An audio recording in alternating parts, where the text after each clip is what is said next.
சௌபர்ணிகா கதையின் நாயகி. அவள் தன் தோஷத்தை போக்குவதற்காக நந்திமலையில் இருக்கும் நந்தி கோவிலுக்கு ஒரு அமாவாசை இரவன்று தனியாக செல்கிறாள். அப்போது அந்த மலையில் ரகசியமாக பதுங்கி வாழும் கொடூர உருவம் கொண்ட பேயனிடம் சிக்கிக் கொள்கிறாள். சௌபர்ணிகாவை காப்பாற்றியது யார்? அவளின் தோஷம் நீங்கியதா? வாங்க கதைக்குள்ள போகலாம்.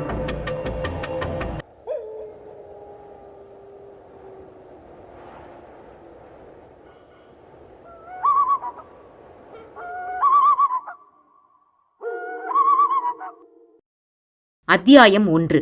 நந்திமலை. அபூர்வமான மூலிகைகள் செழித்து கிடக்கும் மலை. குடுமியான் மலையிலிருந்து சித்தன்னவாசல் செல்கிற வழியில் இருக்கிறது. தூரத்தில் இருந்து பார்க்கும் போது பிரம்மாண்டமான நந்தி ஒன்று பச்சை போர்வையை போர்த்திக் கொண்டு படுத்திருப்பதைப் போல காட்சியளிக்கும். அதனால்தான் அதற்கு நந்திமலை என்ற பெயரும் கூட. நந்திமலை காட்டில் கொடிய விலங்குகளும் விஷப்பாம்புகளும் அதிகம். யாரும் தனியே செல்ல அஞ்சுவார்கள். அந்த நந்திமலை மீதுதான் சக்தி வாய்ந்த நந்தி கோவில் உள்ளது. முழுக்க முழுக்க கருங்கற்களாலேயே கட்டப்பட்ட கோவில். அந்த கோவிலின் விசேஷம் என்னவென்றால், அங்கே நந்தியைத் தவிர வேறு எந்த சாமிகளும் கிடையாது. ஒரே ஒரு நந்தி மட்டும்தான். ஒரே கல்லாலான முரட்டு கல் நந்தி. அதை சுற்றிலும் 1008 உயரமான கருங்கல் தூண்கள், நல்ல நீளமான பிரகாரம், உயரமான மதில் சுவர், பருமனான கொடிமரம். கோவிலுக்குள்ளேயே சுனை, நந்தவனம் எல்லாமே உண்டு. நந்தி கோவிலுக்கு செல்ல படிக்கட்டுகள் எல்லாம் கிடையாது. வளைந்தும் நெளிந்தும் செல்கிற ஒற்றை அடிப்பாதைதான். அதுவும் பாதையின் வழிநெடுக மண்டி கிடக்கும் முட்புதர்களை கைகளால் விலக்கியபடியேத்தான் மேலே ஏற வேண்டும். அடிவாரத்தில் இருந்து கோவிலுக்கு செல்ல குறைந்தபட்சம் 3/4 மணி நேரமாகும். நந்தி கோவிலுக்கு ஒரு விசேஷம் உண்டு. அங்கு இருக்கும் அந்த நந்தியின் காதுகளில் பக்தர்கள் தம் கோரிக்கையை முணுமுணுக்கும் போது கோவில் முழுவதும் அந்த குரல் திரும்பவும் எதிரொலிக்குமாம். அக்கால சிற்பிகள் அந்த கல்நந்தியை அவ்வளவு திறமையாக செதுக்கியிருக்கிறார்கள். நந்தியின் காதுகளில் சிறு துளை இருக்குமாம். அந்த துளை வழியே ஊடுருவும் ஒலி அலைகள் அங்கே இருக்கும் அத்தனை கல்தூண்களிலும் பட்டு எதிரொலிக்குமாம். ஆனால் கெட்ட எண்ணத்துடன் நந்தியின் காதுகளில் முணுமுணுத்தால் அது திரும்ப எதிரொலிக்காதாம். உண்மையான பயபக்தியோடு நியாயமான கோரிக்கையோடு வரும் பக்தர்களின் முணுமுணுப்பு மட்டுமே திரும்ப ஒலிக்குமாம். அடிவாரத்தில் இருந்து பார்த்தாலே மலையில் இருக்கும் நந்தி கோவில் சின்னதாய் பளிச்சென்று தெரியும். ஆனால் இப்போது எதுவும் தெரிவதில்லை. செடி கொடிகள் அடர்ந்து படர்ந்து கேட்பாரற்று கிடக்கிறது. நந்திமலை ஜமீன் இயங்கிய காலத்தில் நந்தி கோவிலில் தினம் தினம் திருவிழாதான். மதுரை, ராமநாதபுரம் இங்கு இருந்து எல்லாம் பக்தர்கள் வருவார்கள். 6 காலமும் சிறப்பாக பூஜை நடக்கும். இரவு முழுவதும் கோவில் முழுக்க நெய் தீபங்களாகவே மினுக்கும். இவையெல்லாம் வெள்ளைக்காரர்கள் நம் நாட்டிற்குள் வரும் முன்பு. அவர்களின் ஆக்கிரமிப்பு தொடங்கியதும் நந்திமலை ஜமீனும் கொஞ்சம் கொஞ்சமாய் அழியத் தொடங்கியது. ஜமீன் குடும்பத்தார்களையெல்லாம் கொன்றுவிட்டார்கள். நந்திமலை ஜமீனின் கடைசி வாரிசான பேகன் நந்திமலை காட்டிற்குள் ஓடிப்போய்விட்டான். அப்போது அவனுக்கு 17 வயது. இன்று வரை வெளியே வரவே இல்லை. பேகன் என்ன ஆனான், உயிரோடுதான் இருக்கிறானா என்று யாருக்குமே தெரியாது. நந்திமலை ஜமீனையே நம்பியிருந்த மக்களும் புதுக்கோட்டை, மதுரை, ராமநாதபுரம் என்று இடம்பெயர்ந்து விட்டார்கள். மலையடிவாரமே வெறிச்சோடி போய்விட்டது. ஜமீனின் அழிவிற்குப் பிறகும் கூட நந்திக்கோவிலுக்கு ஒவ்வொரு பிரதோஷ தினத்திலும் பக்தர்கள் வந்து கொண்டுதான் இருந்தார்கள். மலையிலேயே தங்கி வயதான சிவாச்சாரியார் ஒருவரும் நந்திக்கோவிலை பராமரித்தும் வந்தார். அவருடைய மறைவிற்குப் பின்னால் கோவிலுக்கு வரும் பக்தர்களின் எண்ணிக்கையும் படிப்படியாய் குறையத் தொடங்கியது. கல்லூரி மாணவ மாணவியர்கள் சிலர் பொழுதுபோக்கிற்காக எப்போதாவது நந்திமலைக்கு வருவதுண்டு. அடுத்து அவர்களின் வருகையும் நின்றுவிட்டது. இன்று நந்திமலை பக்கம் யாருமே செல்வதில்லை. நந்திமலை என்ற பெயரை சொல்லவே பயப்படுகிறார்கள். பறவைகள் கூட அந்த பக்கமாய் பறப்பதை நிறுத்திவிட்டது. அமானுஷ்யம் நிறைந்த பகுதியாகிவிட்டது. அதற்கு காரணம், நந்திமலைக்கு சென்ற கல்லூரி மாணவிகள் சிலர் திடீரென்று காணாமல் போனார்கள். 2 நாட்களுக்குப் பிறகு அவர்களுடைய குதறப்பட்ட உயிரற்ற உடல்கள்தான் கிடைத்தது. ஒரு சிலரின் உடல்கள் கடைசி வரை கிடைக்கவே இல்லை. நந்திமலையில் ஏதோ ஒரு மாயசக்தி உலவுவதாகவும் அந்த தீய சக்தி இளம்பெண்களை மட்டும் தாக்குவதாகவும் பேச்சு கிளம்பியது. ஒரு சிலர் மாயசக்தியும் இல்ல, தீய சக்தியும் இல்ல. நந்திமலை காட்டுல கொடிய விலங்குகள் ஜாஸ்தி உண்டு. இருட்டுற வரைக்கும் மலையில இருந்திருப்பாங்க. மிருகங்கள்ட்ட சிக்கி உயிரை விட்டிருப்பாங்க. இதுதான் நடந்திருக்கும் என்றார்கள். இன்னும் சிலர், நந்திமலையில ஜமீனாட்கள் பெருசா புதையெல்லாம் மறைச்சு வச்சிருக்காங்க. அதை தேடி அங்க ஒரு கூட்டமே அலையுது. அவங்க கிட்ட சிக்கிதான் இதுங்க உயிரை விட்டிருக்கோம் என்றும் கூறினார்கள். எதுவாக இருந்தாலும் ஒரு காலத்தில் பக்தர்களால் நிரம்பி வழிந்த நந்தி கோவில் இன்று வெறிச்சோடி காணப்பட்டது.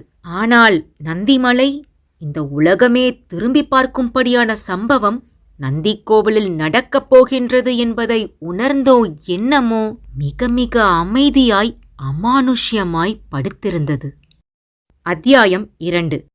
கும்பகோணத்திலிருந்து சுவாமிமலை செல்கிற சாலையில் காவேரி கரையோரமாய் ஒரு பெரிய பழமையான ஆலமரம், அதற்கு கீழே ஒரு குடில், சம்புத்தட்டையினால் மேல்கூரை வேயப்பட்டிருந்தது.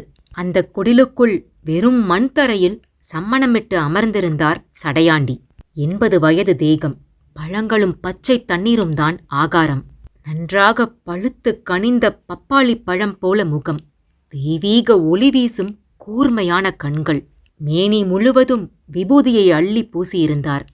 பல வருடங்களுக்கு முன்பு திருமூர்த்தி மலையிலிருந்து கால்நடையாக இங்கே வந்தவர்தான் சடையாண்டி. காவேரி கரையின் அழகும் அமைதியும் மனசுக்கு பிடித்து போனதாலோ என்னமோ இங்கேயே தங்கிவிட்டார். பணம் காசு மீது பற்று இல்லாதவர். யாராவது விரும்பிக் கொடுக்கிற பழங்களை மட்டும் புன்னகையோடு வாங்கிக் கொள்வார். சடையாண்டியிடம் ஏதோ ஒரு தெய்வீகத்தன்மை இருந்தது. அவர் என்ன சொன்னாலும் பலித்தது. அவர் பேசுவதும் குறைவுதான். பெரும்பாலும் மௌனமாகவே தான் இருப்பார்.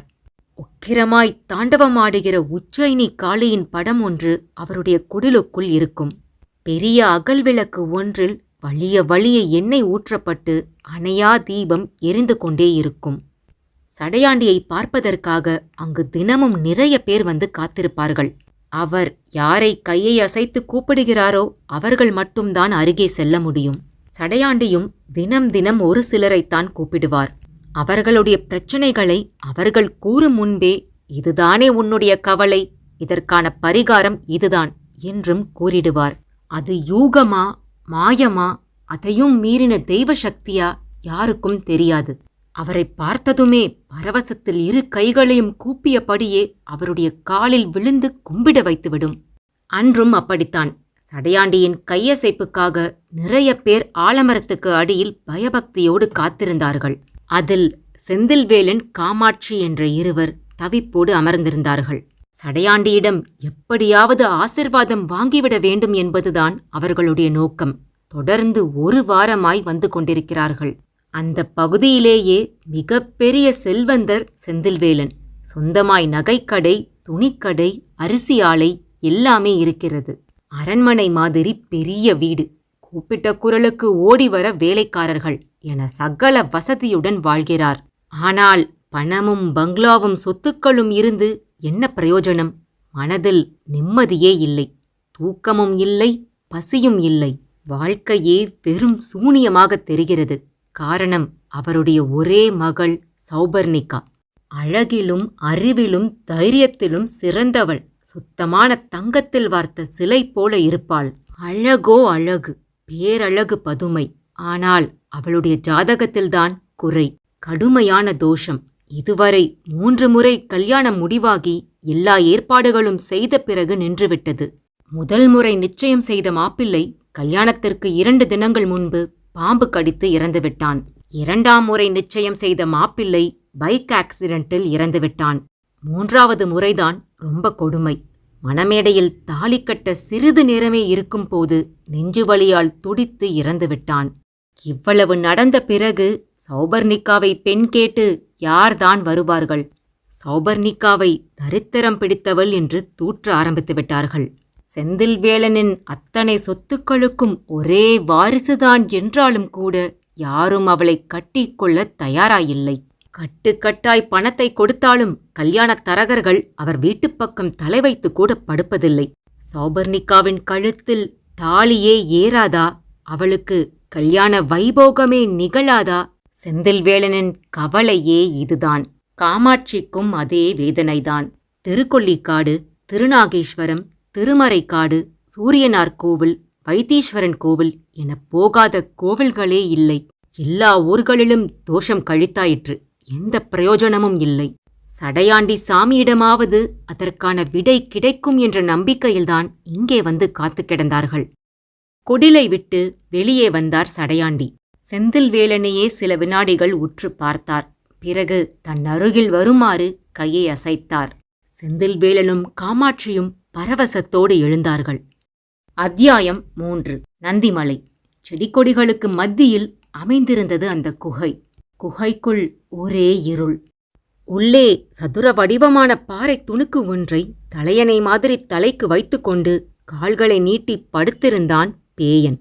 நல்ல வாட்ட சாட்டமான தேகம், கரடி மாதிரி உடம்பு முழுவதும் ரோமங்கள். தலைக்கேசத்தை அள்ளி முடிந்திருந்தான். இரவு தின்றுவிட்டு மிச்சம் வைத்த பழங்களும் காட்டுக் கிழங்குகளும் குகை முழுவதும் சிதறிக் கிடந்தன. இந்த நந்திமலையும் காடும் குகையும் தான் பேயனின் உலகம். கடும் குளிரும் வெயிலும் கூட பேயனை ஒன்றும் செய்யாது. முரட்டு பாறையாய் இறுகி போயிருந்தது அவனது உடம்பு. நந்திமலை ஜமீனின் கடைசி வாரிசான பேகன்தான் இப்போது பேயனாக மாறியிருக்கிறான். மிருகத்தோடு மிருகமாய் காட்டிற்குள் திரிந்து கொண்டிருக்கிறான். வெள்ளைக்காரர்களின் ஆக்கிரமிப்பினால் நந்திமலை ஜமீன் முழுவதும் சுரண்டப்பட்ட நிலையில்தான் ஜமீனை விட்டு நந்திமலை காட்டிற்குள் ஓடி வந்திருந்தான் பேயன்.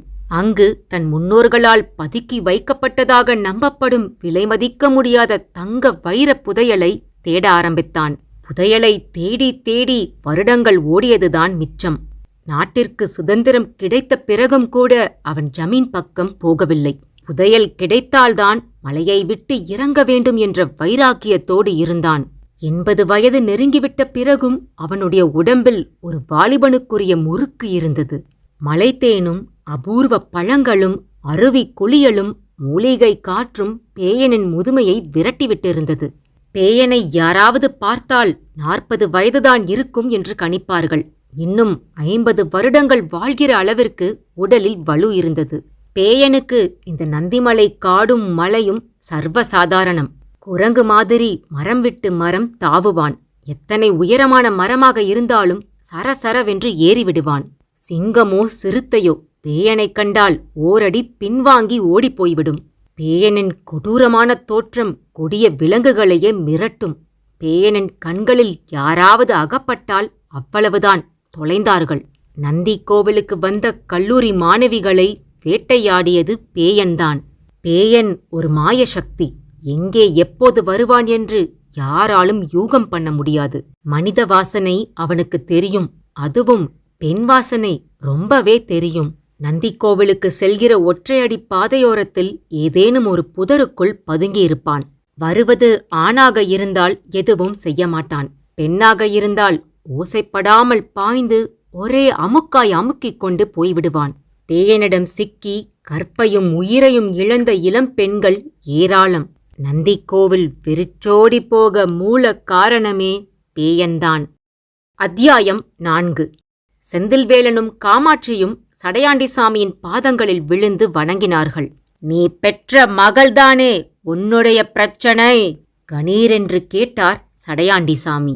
ஆமா சாமி, தலையை அழுத்தமாய் ஆட்டினார் செந்தில்வேலன். கவலை கரையானாய் உன்னை அரிப்பதற்கும் காரணம் உன் மகள்தானே? ஆமா சாமி, போகாத கோவில் இல்ல, கழிக்காத தோஷம் இல்ல, யாருக்கும் சின்ன கெடுதல் கூட நினைக்காதவங்க நாங்க. என் மகளுக்கு மட்டும் ஏன் இப்படி நடக்குது ஒண்ணுமே புரியல. செந்தில்வேலனும் காமாட்சியும் தழுதழுத்தார்கள். கண்களை மூடி மூடி திறந்தார் சடையாண்டிசாமி. உதடுகள் மந்திரம் மாதிரி எதையோ முணுமுணுத்துக் கொண்டிருந்தது. எல்லாம் வினை. முற்பிறவியில் செய்த பாவம்தான் இப்பிறவியில் உன் மகளின் வாழ்க்கையோடு விளையாடுகிறது. சாமி, இதுக்கேதாவது பரிகாரம் இருக்குதா சாமி? இருவரும் ஏக்கமும் ஆர்வமுமாய் கேட்டார்கள்.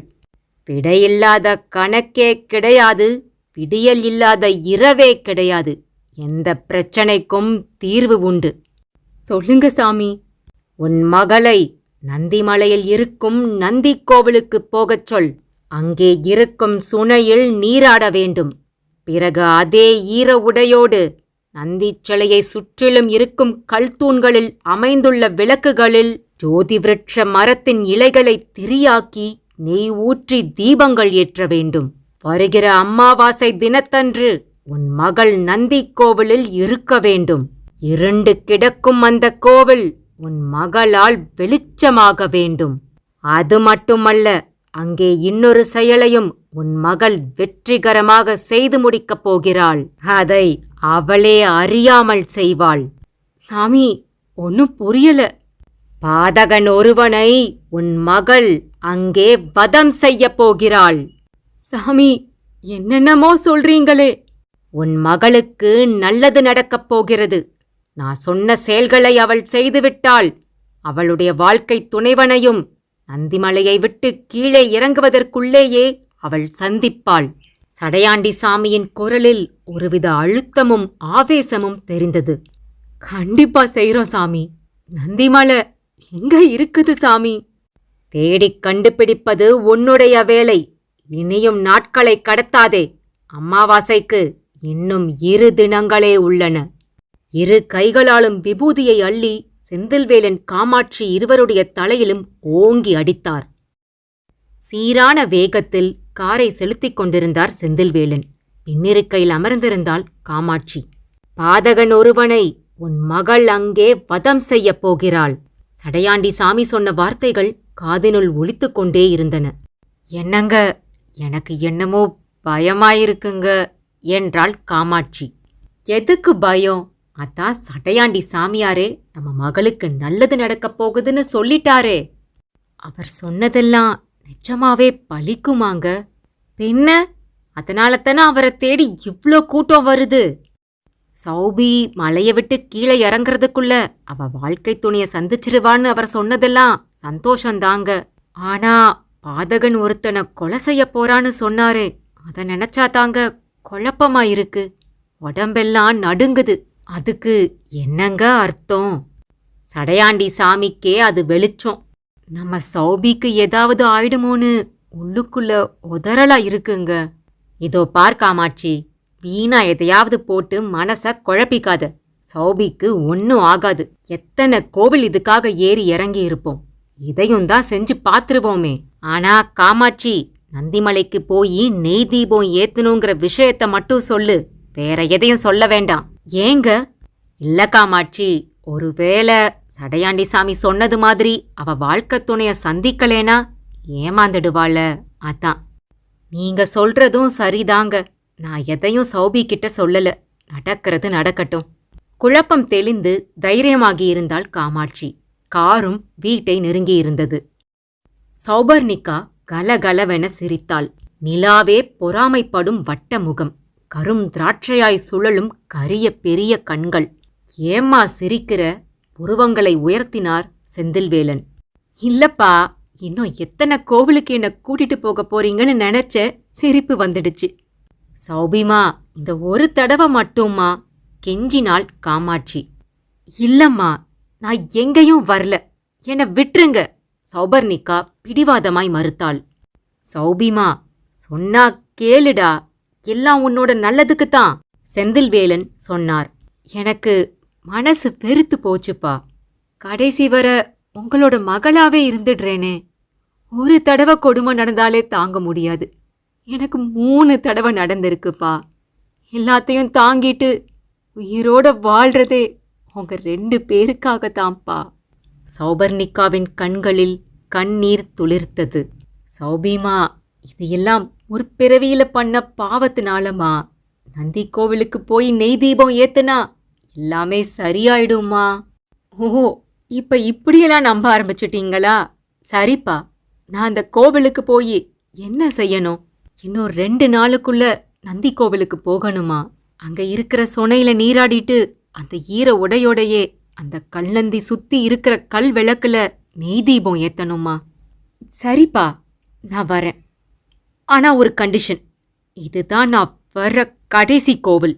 தோஷம் கழிக்கணும், பரிகாரம் பண்ணணும்னு இனி என்னை எந்த கோவிலுக்கும் கூப்பிடக்கூடாது. அதே மாதிரி மறுபடியும் மறுபடியும் இனி கல்யாண ஏற்பாடு எல்லாம் செய்யாதீங்க.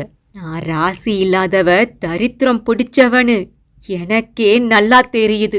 இன்னொரு தடவை இந்த மாதிரி கொடுமையை தாங்கிக்கிற சக்தி எனக்கு இல்லப்பா. சரிம்மா, இனி உன்னை எந்த கோவிலுக்கும் கூப்பிட மாட்டோம். நாங்களா எந்த ஒரு கல்யாண ஏற்பாடும் செய்ய மாட்டோம்.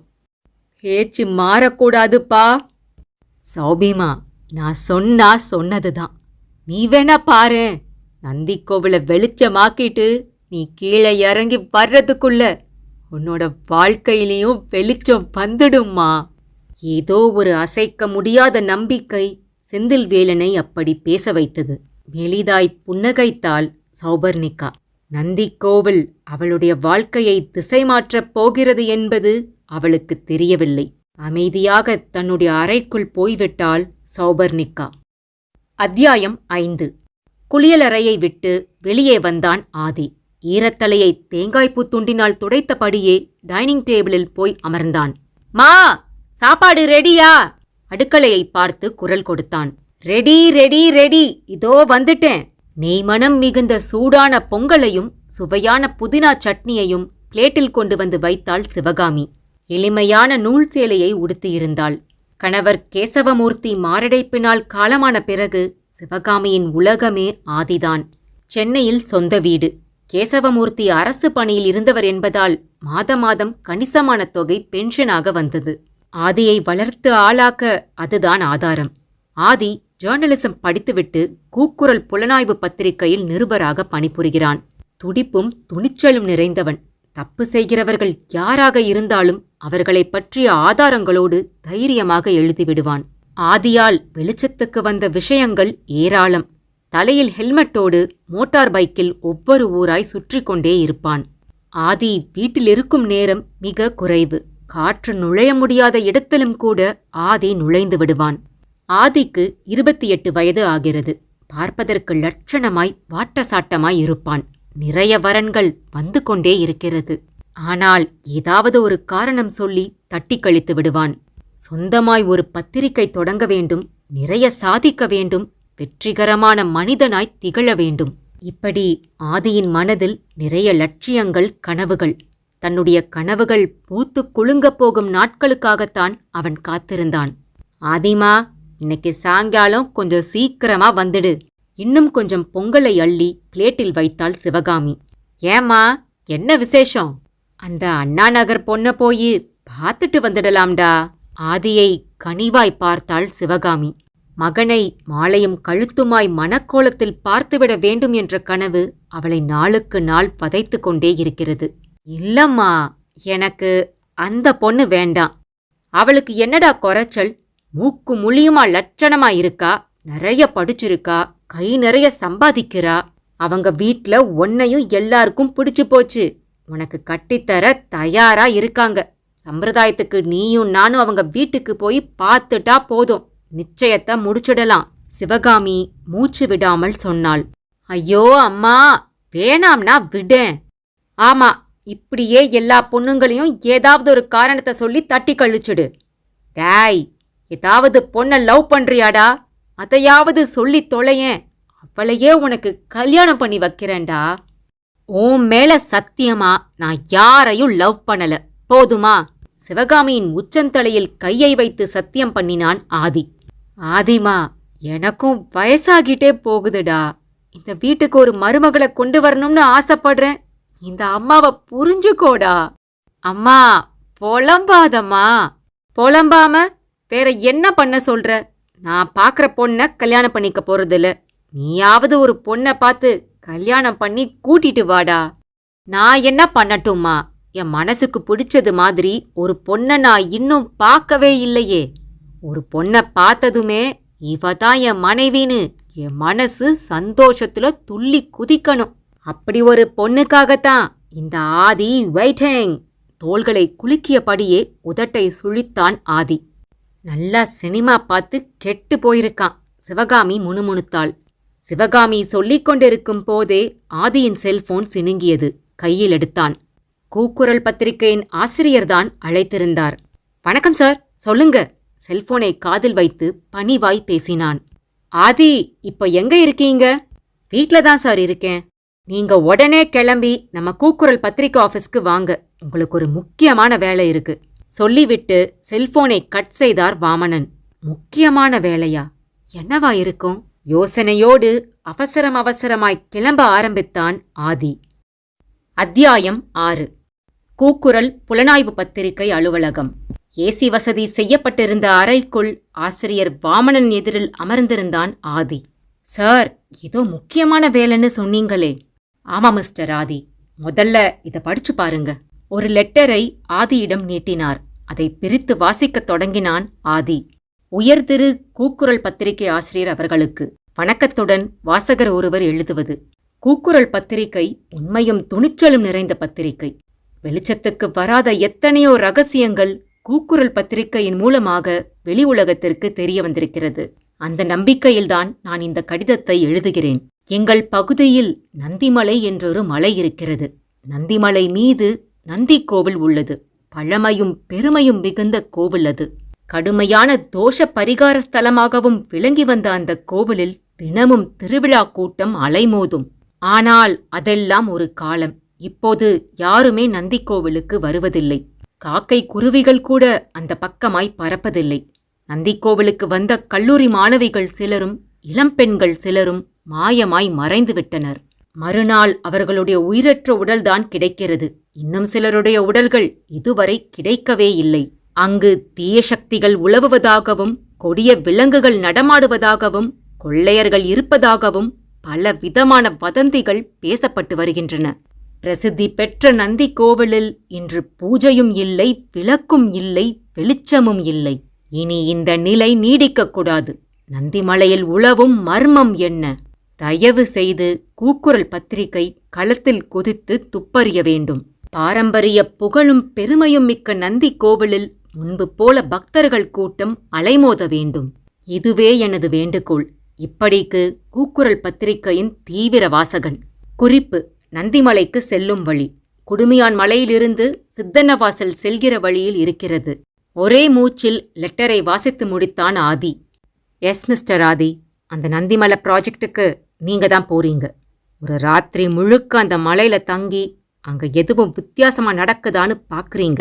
அந்த லெட்டர் படி பார்த்தா நந்திமலை ரொம்ப ஆபத்தான இடம் மாதிரி தோணுது. அதனால நீங்க தனியா போக வேண்டாம், நம்ம துர்கேஷையும் கூட கூட்டிட்டு போங்க என்றார் வாமனன். ஆனா சார், துர்கேஷோட வைஃப்க்கு இப்போ டெலிவரி டைம். அவரை தொந்தரவு பண்ண வேண்டாம். என்னை பத்தி கவலையே படாதீங்க, நான் தனியாவே போறேன். ஓகே மிஸ்டர் ஆதி, ஆனா ரொம்ப கவனமா இருங்க. Okay sir. சரி, அப்போ நந்திமலைக்கு என்னைக்கு கிளம்ப போறீங்க? நாளைக்கே சார். நாளைக்கு அம்மாவாசை ஆதி. அப்போ முழு இருட்டுல மழை இருக்கும். ரொம்ப நல்லதா போச்சு சார். ஆதி சிரித்தான். எப்பவும் போல இந்த ப்ராஜெக்ட்லையும் நீங்க வெற்றியோட திரும்பணும் மிஸ்டர் ஆதி. அவனுடைய கையை பற்றி குலுக்கினார். Thank you sir. அவரிடம் விடை பெற்றுவிட்டு கூக்குரல் பத்திரிகை அலுவலகத்தை விட்டு வெளியேறினான் ஆதி. அத்தியாயம் 7. குடுமியான் மலையை தாண்டி கார் ஓடிக்கொண்டிருந்தது. செந்தில்வேலன்தான் காரை ஓட்டினார். காமாட்சியும் சௌபர்ணிகாவும் பின்னிருக்கையில் அமர்ந்திருந்தார்கள். கும்பகோணத்திலிருந்து அதிகாலையிலேயே கிளம்பிவிட்டார்கள். நடுநடுவே காரை நிறுத்தி நந்திமலைக்கு வழி கேட்டதிலேயே பொழுது கழிந்துவிட்டது. அப்பா, நீங்க டிரைவரை கூட்டிட்டு வந்திருக்கணும்பா. சௌபர்ணிகா தான் புலம்பிக் கொண்டே வந்தாள். காரணமாத்தாமா டிரைவரை கூட்டிட்டு வரல. நாம தோஷம் கழிக்கிறதுக்காக கோவில் கோவிலா ஊரா சுத்துறோம்னு ஊருக்குள்ள பரப்பி விட்டுட்டான். சொன்னா சொல்லட்டுமேப்பா, எல்லாம் தெரிஞ்ச விஷயந்தானே. ஏற்கனவே உங்களுக்கு உடம்பு முடியாது. இவ்ளோ தூரம் காரை ஓட்டிட்டு வந்திருக்கீங்க. ஏதாவது ஆயிடுச்சுன்னா என்னப்பா பண்றது? சௌபர்ணிகாவின் குரலில் கவலை வழிந்தது. இன்னைக்கு ஒரு நாள் தானடா, எனக்கு ஒன்னும் ஆகாது. நாம வந்த காரியத்தை நல்லபடியா முடிக்கணும், அதுதான்டா முக்கியம். சொன்னவர் காரை நிறுத்தினார். ஏங்க காரை நிறுத்திட்டீங்க? காமாட்சி கேட்டாள். அதோ ஆடு மேய்ச்சிக்கிட்டு இருக்கான் பாரு ஒரு பையன், அவன் கிட்ட போய் நந்திமலைக்கு இன்னும் எவ்வளவு தூரம்னு விசாரிக்க போறேன். காரிலிருந்து கீழே இறங்கினார் செந்தில்வேலன். பாதையின் ஓரமாய் சிதறிக்கிடந்த பாறைத்திட்டின் மீது அமர்ந்திருந்தான் 12 வயது மதிக்கத்தக்க ஒரு பையன். ஆடுகளும் குட்டிகளும் சரிவிலிருந்த புதரில் மேய்ந்து கொண்டிருந்தன. அந்த சிறுவன் வெற்று மார்போடு இருந்தான். இடுப்பில் கிழிசலான துண்டு கட்டியிருந்தான். எண்ணெய் பசையை காணாத செம்பட்டையான தலைக்கேசம். இரு கைகளிலும் கொடுக்காப்புளி காய்களை உரித்து வைத்துக் கொண்டிருந்தான். தம்பி, கொஞ்சம் இங்க வரியாப்பா? சிறுவன் மிரள மிரள விழித்தபடி செந்தில்வேலன் பக்கமாய் வந்தான். ஏற இறங்க ஒரு பார்வை பார்த்தான். எதுக்கு கூப்பிட்டீய? தம்பி, இங்க இருந்து நந்திமலைக்கு இன்னும் எவ்வளவு தூரம் போகணும்? நந்திமலையா? கண்களை சுருக்கினான். சின்ன புருவங்கள் உயர்ந்தது. ஆமா தம்பி, நந்திக்கோவில் இருக்குமே அந்த மலை. இங்க இருந்து சோத்துக்கை பக்கமா பார்த்துட்டே போங்க. நந்தி ஒன்னு படுத்திருக்காப்புல இருக்கோ, அதான் நீங்க கேக்குற மலை. தம்பி, அந்த கோவில்ல ஆளுங்கள்லாம் இருப்பாங்க தானே? எனக்கு தெரியாதே, நீங்களே போய் பார்த்துக்கோங்க. அந்த சிறுவன் பதில் சொல்லிவிட்டு வேகமாய் ஓடிப்போய் அதே பாறை மீது மறுபடியும் அமர்ந்து கொண்டான். செந்தில்வேலனும் காருக்குள் ஏறிக்கொண்டார். என்னங்க, அந்த சின்ன பையன் என்ன சொன்னான் என்றாள் காமாட்சி. இங்க இருந்து இன்னும் கொஞ்ச தூரத்துல வந்துடுமா. இருட்டுறதுக்குள்ள நந்திமலை வந்துட்டா தேவல்ல. அப்பத்தான் நாம மேல போய் கோவில்ல விளக்க ஏத்தி வச்சுட்டு கீழே வர்றதுக்கு சரியாயிருக்கும். வாய்க்குள்ளே முணுமுணுத்து கொண்டாள் காமாட்சி. கார் வேகம் எடுத்தது. சட்டென்று கண்களை திறந்தான் பேயன். நீல நீளமான விரல் நகங்களால் தலைக்கேசத்தை பரபரவென்று சொரிந்து கொண்டான். வாயை அகலமாய் திறந்து பெரிது பெரிதாய் கொட்டாவி விட்டான். பேயனை பொறுத்தவரை இரவும் ஒன்றுதான், பகலும் ஒன்றுதான். எப்போது உறங்குவான், எப்போது விழித்திருப்பான் என்று அவனுக்கே தெரியாது. கொடிவள்ளி கிழங்குகளை சுட்டு சுத்தமான மலைத்தேனை ஊற்றி பிசைந்து வயிறு முட்ட தின்று இருந்தான். அந்த மயக்கத்திலும் போதையிலும் நன்றாக தூங்கிவிட்டான். இப்போதுதான் விழிப்பு வந்திருக்கிறது. மீண்டும் வயிறு கபகபவென்று பசிக்கத் தொடங்கியது. குகையை விட்டு வெளியே வந்தான். குகையின் ஓரமாய் குட்டையாய் படர்ந்திருந்த பலாமரத்தில் தாவி ஏறினான். நன்றாய் பழுத்து வெடிக்கிற பக்குவத்திலிருந்த பலாப்பழம் ஒன்றை பறித்து கீழே போட்டான். பொத்தென குதித்தான். பலாப்பழத்தை பாறையில் ஓங்கி அடித்தான். பலாச்சுளைகள் நாலாப்புறமும் சிதறியது. அள்ளி அள்ளி வாய்க்குள் திணித்து கொண்டான். அப்போதுதான் அந்த வாசனையை அவன் உணர்ந்தான். காற்றில் மிதந்து வந்து நாசியை தாக்கியது அந்த வாசனை. காட்டு தாழம்பூ வாசனை. தடதடவென்று ஓடிப்போய் பெரிய பாறை மீது ஏறி அந்த பக்கமாயிருந்த சரிவை மட்டும் பார்த்தான். தாழம்பூ குற்றுகள் எக்கச்சக்கமாய் மண்டிக் கிடந்தது. ஒரே ஒரு குற்றில் மஞ்சளாய் கொத்தாய் பூத்து தொங்கியது தாழம்பூ. வாசனை அந்த பூவிலிருந்துதான் வந்து கொண்டிருந்தது. பூத்திருந்த தாழம்பூவை பார்த்ததுமே உற்சாகமாய் குதிக்கத் தொடங்கினான் பேயன். காரணம், அந்த தாழம்பூ குற்றுகளில் பூக்களே பூக்காது, எப்போதாவதுதான் பூக்கும். முதலில் ஒரு தாழம்பூ பூத்திருந்த அன்றுதான் அவனுடைய கண்களில் அகப்பட்டாள் ஒரு இளம்பெண். பாறையில் பல்லி மாதிரி ஊர்ந்து ஓசைப்படாமல் பின்னால் போய் ஒரே அமுக்காய் அமுக்கி தன்னுடைய குகைக்கு தூக்கிக் கொண்டு வந்துவிட்டான்.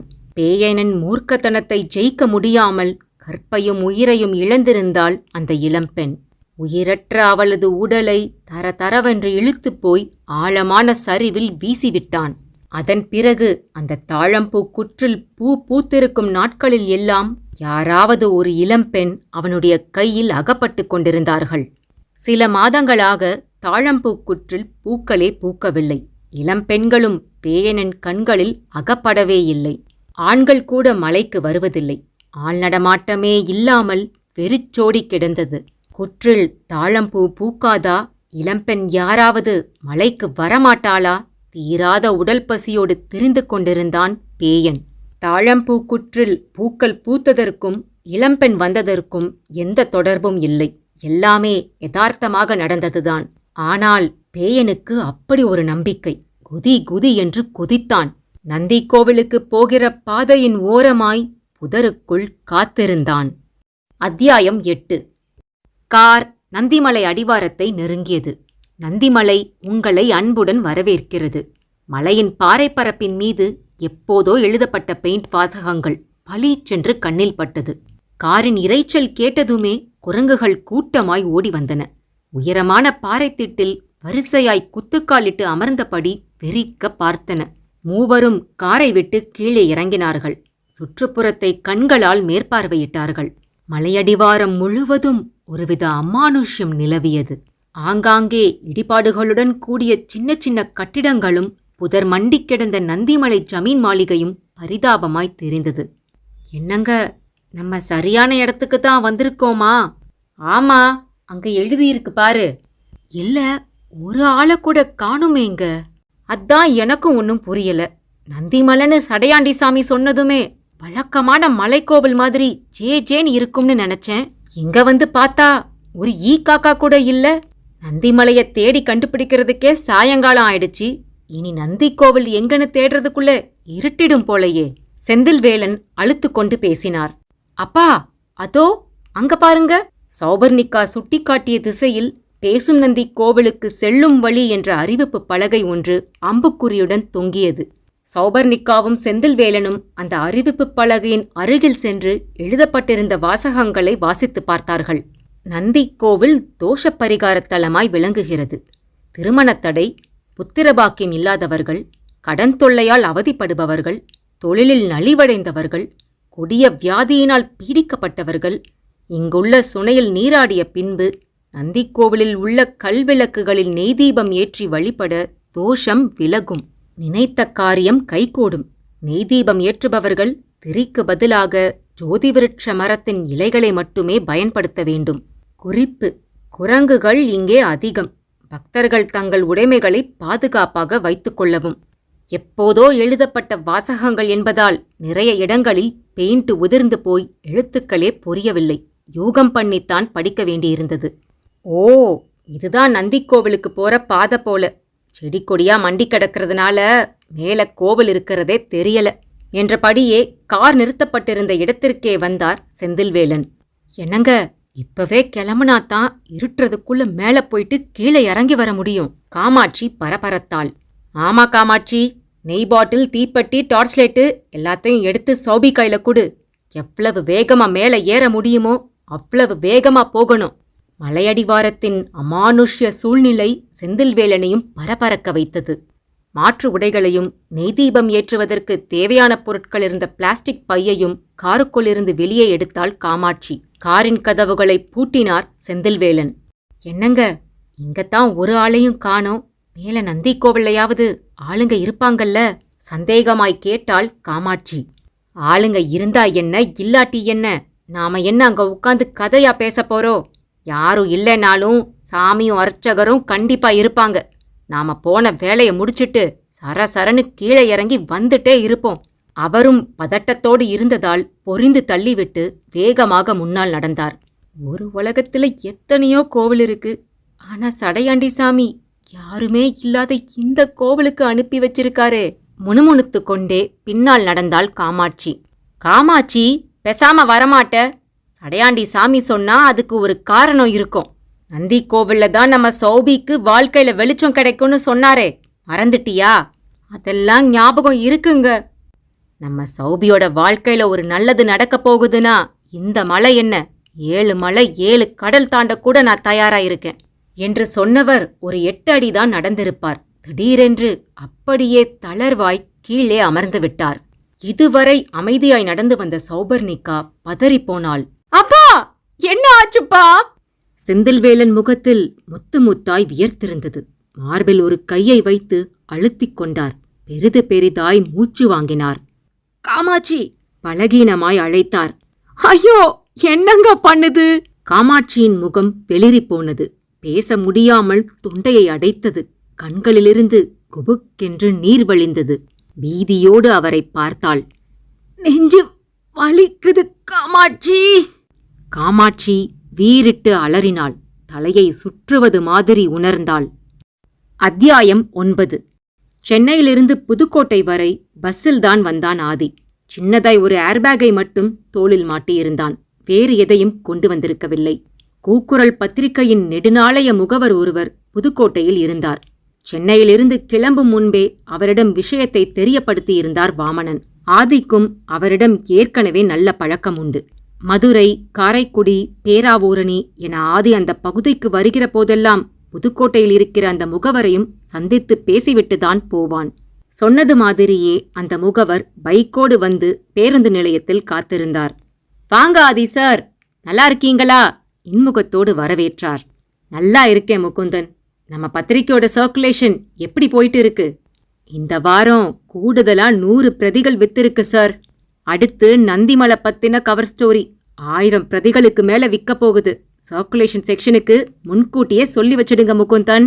இருவரும் பேருந்து நிலையத்திற்கு அருகில் இருந்த ஹோட்டலுக்குள் நுழைந்தார்கள். நன்றாய் பசித்தது. ஆளுக்கு ஒரு செட் பரோட்டா சாப்பிட்டார்கள்.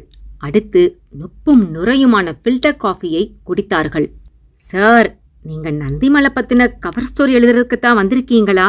தயக்கமாய் கேட்டார் முகுந்தன். ஆமா முகுந்தன். சார், இப்பவே மணி 5 ஆயிடுச்சு. நீங்க நந்திமலைக்கு போறதுக்குள்ள நல்லா இருட்டி போயிடுமே சார். இருட்டுல போனா தானே நமக்கு வசதியா இருக்கும். தோள்களை குலுக்கியபடியே சொன்னான் ஆதி. சார், விளையாடாதீங்க. இதுல விளையாடுறதுக்கு என்ன இருக்கு முகுந்தன்? நந்திமலைய பத்தி நீங்க முழுசா தெரிஞ்சுக்கலன்னு நினைக்கிறேன் சார். அதான் இன்னைக்கு ராத்திரி தான் முழுசா தெரிஞ்சுக்க போறேனே. சார், அதிர்ச்சியாய் நிமிர்ந்தான் முகுந்தன். அது மட்டும் இல்ல முகுந்தன், நந்திமலையில தெரியாம மறைஞ்சிருக்கிற மர்மங்களையும் வெளி உலகத்துக்கு கொண்டு வர போறேன். சார், இந்த விபரீத முயற்சியெல்லாம் வேண்டாம் சார். இப்பெல்லாம் பகல்ல கூட யாரும் நந்திமலை பக்கம் போறது கிடையாது சார். அங்க போன வயசு பொண்ணுங்க நிறைய பேரு காணாம போயிருக்காங்க சார். அதுல சில பேரோட உடல்கள் தான் திரும்ப கிடைச்சது சார். மத்தவங்கெல்லாம் என்ன ஆனாங்கன்னே தெரியாது. இது எல்லாம் தெரிஞ்சுதான் வந்திருக்கேன் முகுந்தன். உங்க உயிர் மேல உங்களுக்கு ஆசை இல்லையா? உயிர் மேல ஆசை இருக்கிறவங்க யாரும் இந்த தொழிலுக்கு முதல்ல வர முடியாது. எதையும் சந்திக்கிற தைரியம் எனக்கு இருக்கு முகுந்தன். சாப்பிட்டதற்கான பில்லை முகுந்தன் தான் கொடுத்தான். இருவரும் ஹோட்டலை விட்டு வெளியே வந்தார்கள். நானும் வேணும்னா உங்க கூட வரட்டுமா ஆதி சார்? அக்கறையோடு கேட்டான் முகுந்தன். உங்க பைக்கை மட்டும் கொடுங்க முகுந்தன், அது போதும். நாளைக்கு காலையில பைக்கை பத்திரமா திருப்பி கொண்டு வந்து கொடுத்துடுவேன். பைக் சாவியை கொடுத்தான் முகுந்தன். நந்திமலை மேலையும் சரி அடிவாரத்திலையும் சரி ஆள் நடமாட்டமே இருக்காது சார். ஒவ்வொரு செகண்டும் நீங்க விழிப்போட இருக்கணும். என்னை பத்தி கவலைப்படாதீங்க முகுந்தன், நான் பத்திரமா திரும்பி வந்துடுவேன். அதான் சார் எனக்கும் வேணும் சொல்லிவிட்டு முகுந்தன் விடை பெற்று கொண்டான். நந்திமலைக்கு சென்றதும் அங்கு சாப்பிடுவதற்காக தண்ணி பாட்டில், பிஸ்கட் பாக்கெட், பழங்கள் எல்லாம் வாங்கி வைத்துக் கொண்டான். பைக்கில் ஏறி உதைத்து கிளம்பினான். முகுந்தன் தந்த ஹெல்மெட்டையும் மறக்காமல் தலையில் மாட்டிக்கொண்டான். பைக்கின் வேகத்தை கூட்டினான். ஷர்ட் பாக்கெட்டில் இருந்த செல்போன் ஒலித்தது. பைக்கை ஓரமாய் நிறுத்திவிட்டு செல்போனை வெளியே எடுத்தான். வாமனன் சாரா இருக்குமோ? யோசனையோடு செல்போனில் தெரிந்த எண்ணை பார்த்தான். அழைத்தது வாமனன் இல்லை, அவனுடைய அம்மா சிவகாமி. ஹலோ அம்மா. என்னம்மா? ஆதிமா, எங்க இருக்கடா என்றபடியே மறுமுனையிலிருந்த சிவகாமி கதறி அழத் தொடங்கினாள். அத்தியாயம் 10. செந்தில்வேலன் நெஞ்சை வலிக்குது என்று சொன்னதும் காமாட்சி வீறிட்டு அலறினாள். காமாட்சி, பயப்படாத. என்ன கைத்தாங்களா கூட்டிட்டு போய் கார்ல உட்கார வை. வேஷ்டி சட்டையெல்லாம் வியர்வையில் நனைந்து போயிருந்தது. சௌபர்ணிகாவும் காமாட்சியும் செந்தில்வேலனின் கையை பற்றி மெதுவாய் எழும்ப வைத்து தோளோடு அணைத்தபடியே கார் நிறுத்தப்பட்டிருந்த இடத்திற்கு கூட்டி வந்தார்கள். தன் அப்பாவிடமிருந்து கார் சாவியை வாங்கி காரின் கதவை திறந்து அவரை பின்னிருக்கையில் படுக்க வைத்தாள் சௌபர்ணிகா. அப்பா, நாங்க இப்ப என்ன பண்றது? பக்கத்துல ஏதாவது ஹாஸ்பிட்டல் இருக்கான்னு கூட தெரியலையே. சௌபர்ணிகா அழுது கொண்டே சொன்னாள். என்னங்க, இப்படி யாருமில்லாத இடத்துல வந்து மாட்டிக்கிட்டோமே. கத்தி கூச்சல் போட்டா கூட யாரும் வரமாட்டாங்க போலையே. காமாட்சியும் உடைந்து கதறினாள். காரு ஓட்ட கத்துக்கிறேன்னு எத்தனை தடவை கேட்டேன். 2 பேரும் மறுத்துட்டீங்க. இப்ப என்ன ஆச்சுன்னு பாருங்க. காரு இருந்து ஓட்ட தெரியாம நிக்கிறேன். சௌபீமா, தைரியமாயிரு. எனக்கு ஒன்னும் ஆகல. நான் சொல்றத செய். சொல்லுங்கப்பா. தினமும் காலையிலயும் மத்தியானமும் சாப்பிட வேண்டிய மாத்திரைய சாப்பிட மறந்துட்டேம்மா. அதனால தான் இப்படி. காரோட முன் சீட்ல ஒரு பேக் இருக்குமா, அத எடுமா. வேகமாக காரின் முன் சீட்டில் இருந்த பேக்கை எடுத்தாள். ஜிப்பை திறந்து உள்ளே இருந்த சிறிய பிளாஸ்டிக் டப்பாவையும் வெளியே எடுத்தாள். பச்சையும் சிவப்புமாய் நிறைய மாத்திரைகள் டப்பாவில் இருந்தன. அந்த பச்சை கலர் டேப்லெட்டை குடுமா. பச்சை மாத்திரையை அவர் வாயில் வைத்து தண்ணீரையும் ஊற்றினாள். அம்மா, நீ அப்பாவோட நெஞ்ச மெதுவா தடவி விடுமா.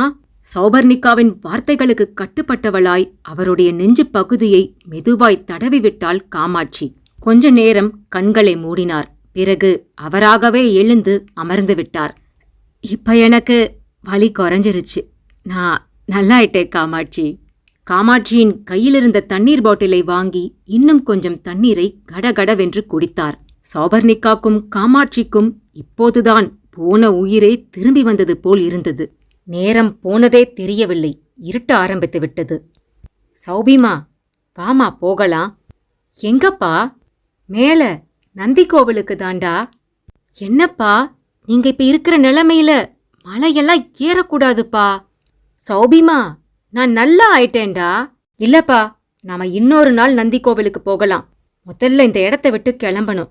பக்கத்துல ஏதாவது டவுன் இருந்தா ஹோட்டல்ல ரூம் எடுத்து தங்கிக்கலாம். பொழுது விடிஞ்சதுமே அங்கேயே ஒரு நல்ல டாக்டரா பார்த்து முதல்ல உங்க ஹெல்த் செக் பண்ணணும். இனி நீங்க காரையும் ஓட்டக்கூடாதுப்பா. நான் டிரைவரை ஃபோன் பண்ணி பஸ் பிடிச்சு வர சொல்றேன். ஊருக்கு போறப்ப அவர்தான் காரை ஓட்டணும். சௌபர்ணிகா பேசிக்கொண்டே போனாள். சௌபிமா, வேலை மெனக்கெட்டு இவ்வளவு தூரம் வந்திருக்கோண்டா. நந்தி கோவிலுக்கு போகாம திரும்பி போனா நல்லா இருக்காதுடா. அப்பா சொன்னா கேளுங்கப்பா. சௌபிமா, சடையாண்டி சாமி சக்தி வாய்ந்த சாமிடா. அவரு சொன்னபடியே நந்தி கோவிலுக்கு போய் விளக்கு ஏத்தி வச்சிட்டீனா உன் வாழ்க்கையிலும் வெளிச்சம் வந்துடும்டா. என்ன நடந்தாலும் சரி, இன்னைக்கு நீ நந்தி கோவில்ல போய் விளக்கு ஏத்தியே ஆகணும். அப்பா, இன்னொரு நாள் வந்து ஏத்திக்கலாம்ப்பா. சௌபிமா, இன்னைக்கே விளக்க ஏத்தி ஆகணும்டா. சரி, நான் வேணும்னா கார்லயே இருக்கேன். நீயும் அம்மாவுமா போய் விளக்க ஏத்தி வச்சுட்டு வந்துடுங்க. இந்த நிலைமையில உங்களை எப்படிப்பா தனியா விட்டுட்டு போறது? சௌபிமா, நீ போயே ஆகணும். செந்தில்வேலன் அவருடைய முடிவில் உறுதியாயிருந்தார். சரிப்பா, ஒன்னு செய்யலாம். சற்றே மனம் இறங்கி வந்தாள் சௌபர்ணிகா. சொல்லுமா. நான் சொன்னதுக்கப்புறம் பேச்சு மாறக்கூடாது. இருட்ட ஆரம்பிச்சிடுச்சுமா, சொல்லு. அப்பா, நீங்க சொன்ன மாதிரி இன்னைக்கே கோவில்ல விளக்கு ஏத்தி வச்சிடுறேன். ஆனா கோவிலுக்கு நான் மட்டும் தனியாத்தான் போவேன். அம்மா உங்க கூட இங்க துணைக்கு இருக்கணும். சம்மதம்னா சொல்லுங்க. இல்லையா, நந்தி கோவில்ல விளக்கு ஏத்தி வைக்கிற விஷயத்தையே அடியோட மறந்துருங்க. இதை கேட்டதும் செந்தில்வேலன் முகம் இறுகிப் போனது. அத்தியாயம் 11. காத்திருந்தான். கண்களில் காமத்தோடு கோவிலுக்கு செல்கிற ஒற்றையடி பாதையோரமாயிருந்த ஒரு அடர்ந்த புதருக்குப் பின்னால் காத்திருந்தான் பேயன். இருள் சூழ்ந்துவிட்டது. பகலிலேயே வராதவர்கள் இரவிலா வரப்போகிறார்கள்? இனி யாரும் வரப்போவதில்லை. பேயனை ஆத்திரம் சூழ்ந்தது. முஷ்டியை மடக்கி பாறை மீது ஓங்கி ஓங்கி குத்தினான். தாழம்பூ குற்றுகளை வேரோடு பிடுங்கி எரிய வேண்டும் போல கைகள் பரபரத்தன. தாழம்பூச்செடி என்னை பைத்தியக்காரனாக்கிவிட்டதே. எதற்கு முன்பு தாழம்பூ பூத்திருக்கிற நாட்களில் எல்லாம் புள்ளிமான் குட்டி மாதிரி அழகான பெண்கள் வந்து என்னிடம் சிக்கினார்கள். ஆனால் இன்று யாரும் வந்து சிக்கவில்லை. தாழம்பூச்செடி பூத்தது பொய்யா? தேடி வந்த புதையல்தான் கிடைக்கவே இல்லை. புதுசு புதுசாய் பெண்களாவது கிடைப்பார்கள் என்று நினைத்தால் அதுவும் நடக்க மாட்டேன் என்கிறதே. பேயன் கோபத்தோடு எழுந்து தன் குகையை நோக்கி நடந்தான். ஆதிமா! செல்போனின் மறுமுனையில் இருந்த சிவகாமி விசும்பினாள். அம்மா, என்ன ஆச்சுமா? எதுக்கு அழுவுற? பதற்றமாய் கேட்டான் ஆதி. சிவகாமி தைரியசாலி, திடமானவள். கணவர் காலமான பிறகும் மனம் தளர்ந்து விடாமல் தனி மனுஷியாய் நின்று ஆதியை வளர்த்து ஆளாக்கியவள். எதற்காகவும் எப்போதும் கலங்கியதில்லை. உடம்பு முடியவில்லை என்றாலும் கூட வெளியே சொல்ல மாட்டாள். ஆதியாய் கண்டுபிடித்தால்தான் உண்டு. அப்போது கூட மருத்துவமனைக்கு கிளம்ப மாட்டாள். அப்படிப்பட்ட சிவகாமி செல்போனில் அழுது கொண்டிருந்தாள். நீ இப்ப எங்கடா இருக்க? புதுக்கோட்டையிலமா, ஒரு அவசர வேலை. சரி, நீ எதுக்குமா அழுவுற? அப்படி என்னடா புதுக்கோட்டையில வேலை? என்கிட்ட கூட சொல்லாம கிளம்பிட்ட? அம்மா, பத்திரிக்கையோட சர்க்குலேஷன் விஷயமா அந்த பகுதியில் இருக்கிற முகவர்களை சந்திச்சு பேச வேண்டியிருக்குது. எடிட்டர் சொன்னனால தான் அவசரமா கிளம்பி வந்துட்டேன். இன்னைக்கு ஒரு நாள் தானம்மா, நாளைக்கு சென்னையில இருப்பேன். ஆதி, உண்மைய சொல்லுடா. நீ நிஜமாவே அந்த வேலைக்கு தான் போயிருக்கியா? ஆமாமா. என்ன ஆச்சுமா உனக்கு? ஆதிமா, என் மனசுக்குள்ள உன் புள்ளைக்கு ஆபத்து, உன் புள்ளைக்கு ஆபத்துன்னு ஒரு குரல் கேட்டுட்டே இருக்குமா. அதுக்காகத்தான் இப்படி அழுவுறியா? அது மட்டும் இல்லடா, ராத்திரி ஒரு கெட்ட கனவு. புதர்களா மண்டி கிடக்கிற ஒரு மலை. அந்த மலை மேல நீ மட்டும் தனியா நடந்து போய்கிட்டு இருக்க. அப்போ அப்போ சிவகாமி திணறினாள். அம்மா! அப்போ ஒரு கருப்பு உருவம் ஒண்ணு ஓசப்படாம உன் பின்னாடி பதுங்கி பதுங்கி வந்து கையில வச்சிருக்கிற மரக்கட்டையால உன் தலையில ஓங்கி ஒரே போடு. நீ அம்மான்னு அலறிக்கிட்டு கீழே விழுந்துடுற. அடிபட்ட தலையில இருந்து ரத்தம் கொட்டிக்கிட்டே இருக்கு. விழுந்து பொறல்ற. ஆதின்னு கத்திக்கிட்டே கண் முழிச்சிட்டேன். கடிகாரத்துல மணிய பார்த்தா நடுராத்திரி 1 மணி. வேர்த்து கொட்டி போச்சு எனக்கு. அப்பவே உன்கிட்ட அந்த கனவை சொல்லணும்னு நினைச்சேன். ஆனா நீ நல்லா அசந்து தூங்கிட்டு இருந்த. பொழுது விடிஞ்சதும் சொல்லிக்கலாம்னு இருந்துட்டேன். நீ என்னடானா விடிய காலம் 3 மணிக்கே எழுந்து போயிருக்க. சாயங்காலமாவது சீக்கிரமா வருவன்னு காத்துட்டு இருந்தேன். வரல. நீ தினமும் வழக்கமா வர நேரமும் வந்துடுச்சு. உன்னை காணல. அதனால தான் பயத்துல அழுதுட்டேன். இப்ப போன்ல உன் குரலை கேட்டதும் தான் உயிரே திரும்ப வந்த மாதிரி இருக்குடா. சிவகாமி அழுது தெளிந்து முடித்தாள். அம்மா, கனவுங்கிறது மன பிரம்மம்மா. நீ பயப்படுறது மாதிரியெல்லாம் எதுவும் நடக்காதுமா. நடக்குதோ நடக்கலையோ, எங்க இருந்தாலும் நீ எச்சரிக்கையாவே இருடா. சரி சரி சரிம்மா. இனி எங்க போனாலும் என்கிட்ட சொல்லாம போகக்கூடாதுடா ஆதி. சரிம்மா, இனி சொல்லாம எங்கேயும் போக மாட்டேன். இப்போ நீ சாப்பிட்டுட்டு ஒழுங்கா போய் படுத்துக்குவியான். என் புள்ள ஆதிக்கு கல்யாணம் ஆகணும், அவ ஏரோப்ளேன்ல வந்து இறங்கணும்னு நினைச்சுக்கிட்டே படுப்பியான். அப்படியே அதெல்லாம் உன் கனவுல வருமா? அதெல்லாமாடா கூட கனவுல வரும்? சின்ன குழந்தையைப் போல் கேட்டாள் சிவகாமி. ஓ, வருமே. நாம எந்த விஷயத்த பத்தி நிறைய நினைக்கிறோமோ அந்த விஷயம்தான் கனவா வருமா? சரிடா, நீ சொன்னதை நினைச்சுக்கிட்டே நான் படுத்துக்கிறேன். கனவுலையாவது என் மகனோட கல்யாணத்தை நான் பாக்குறேன்.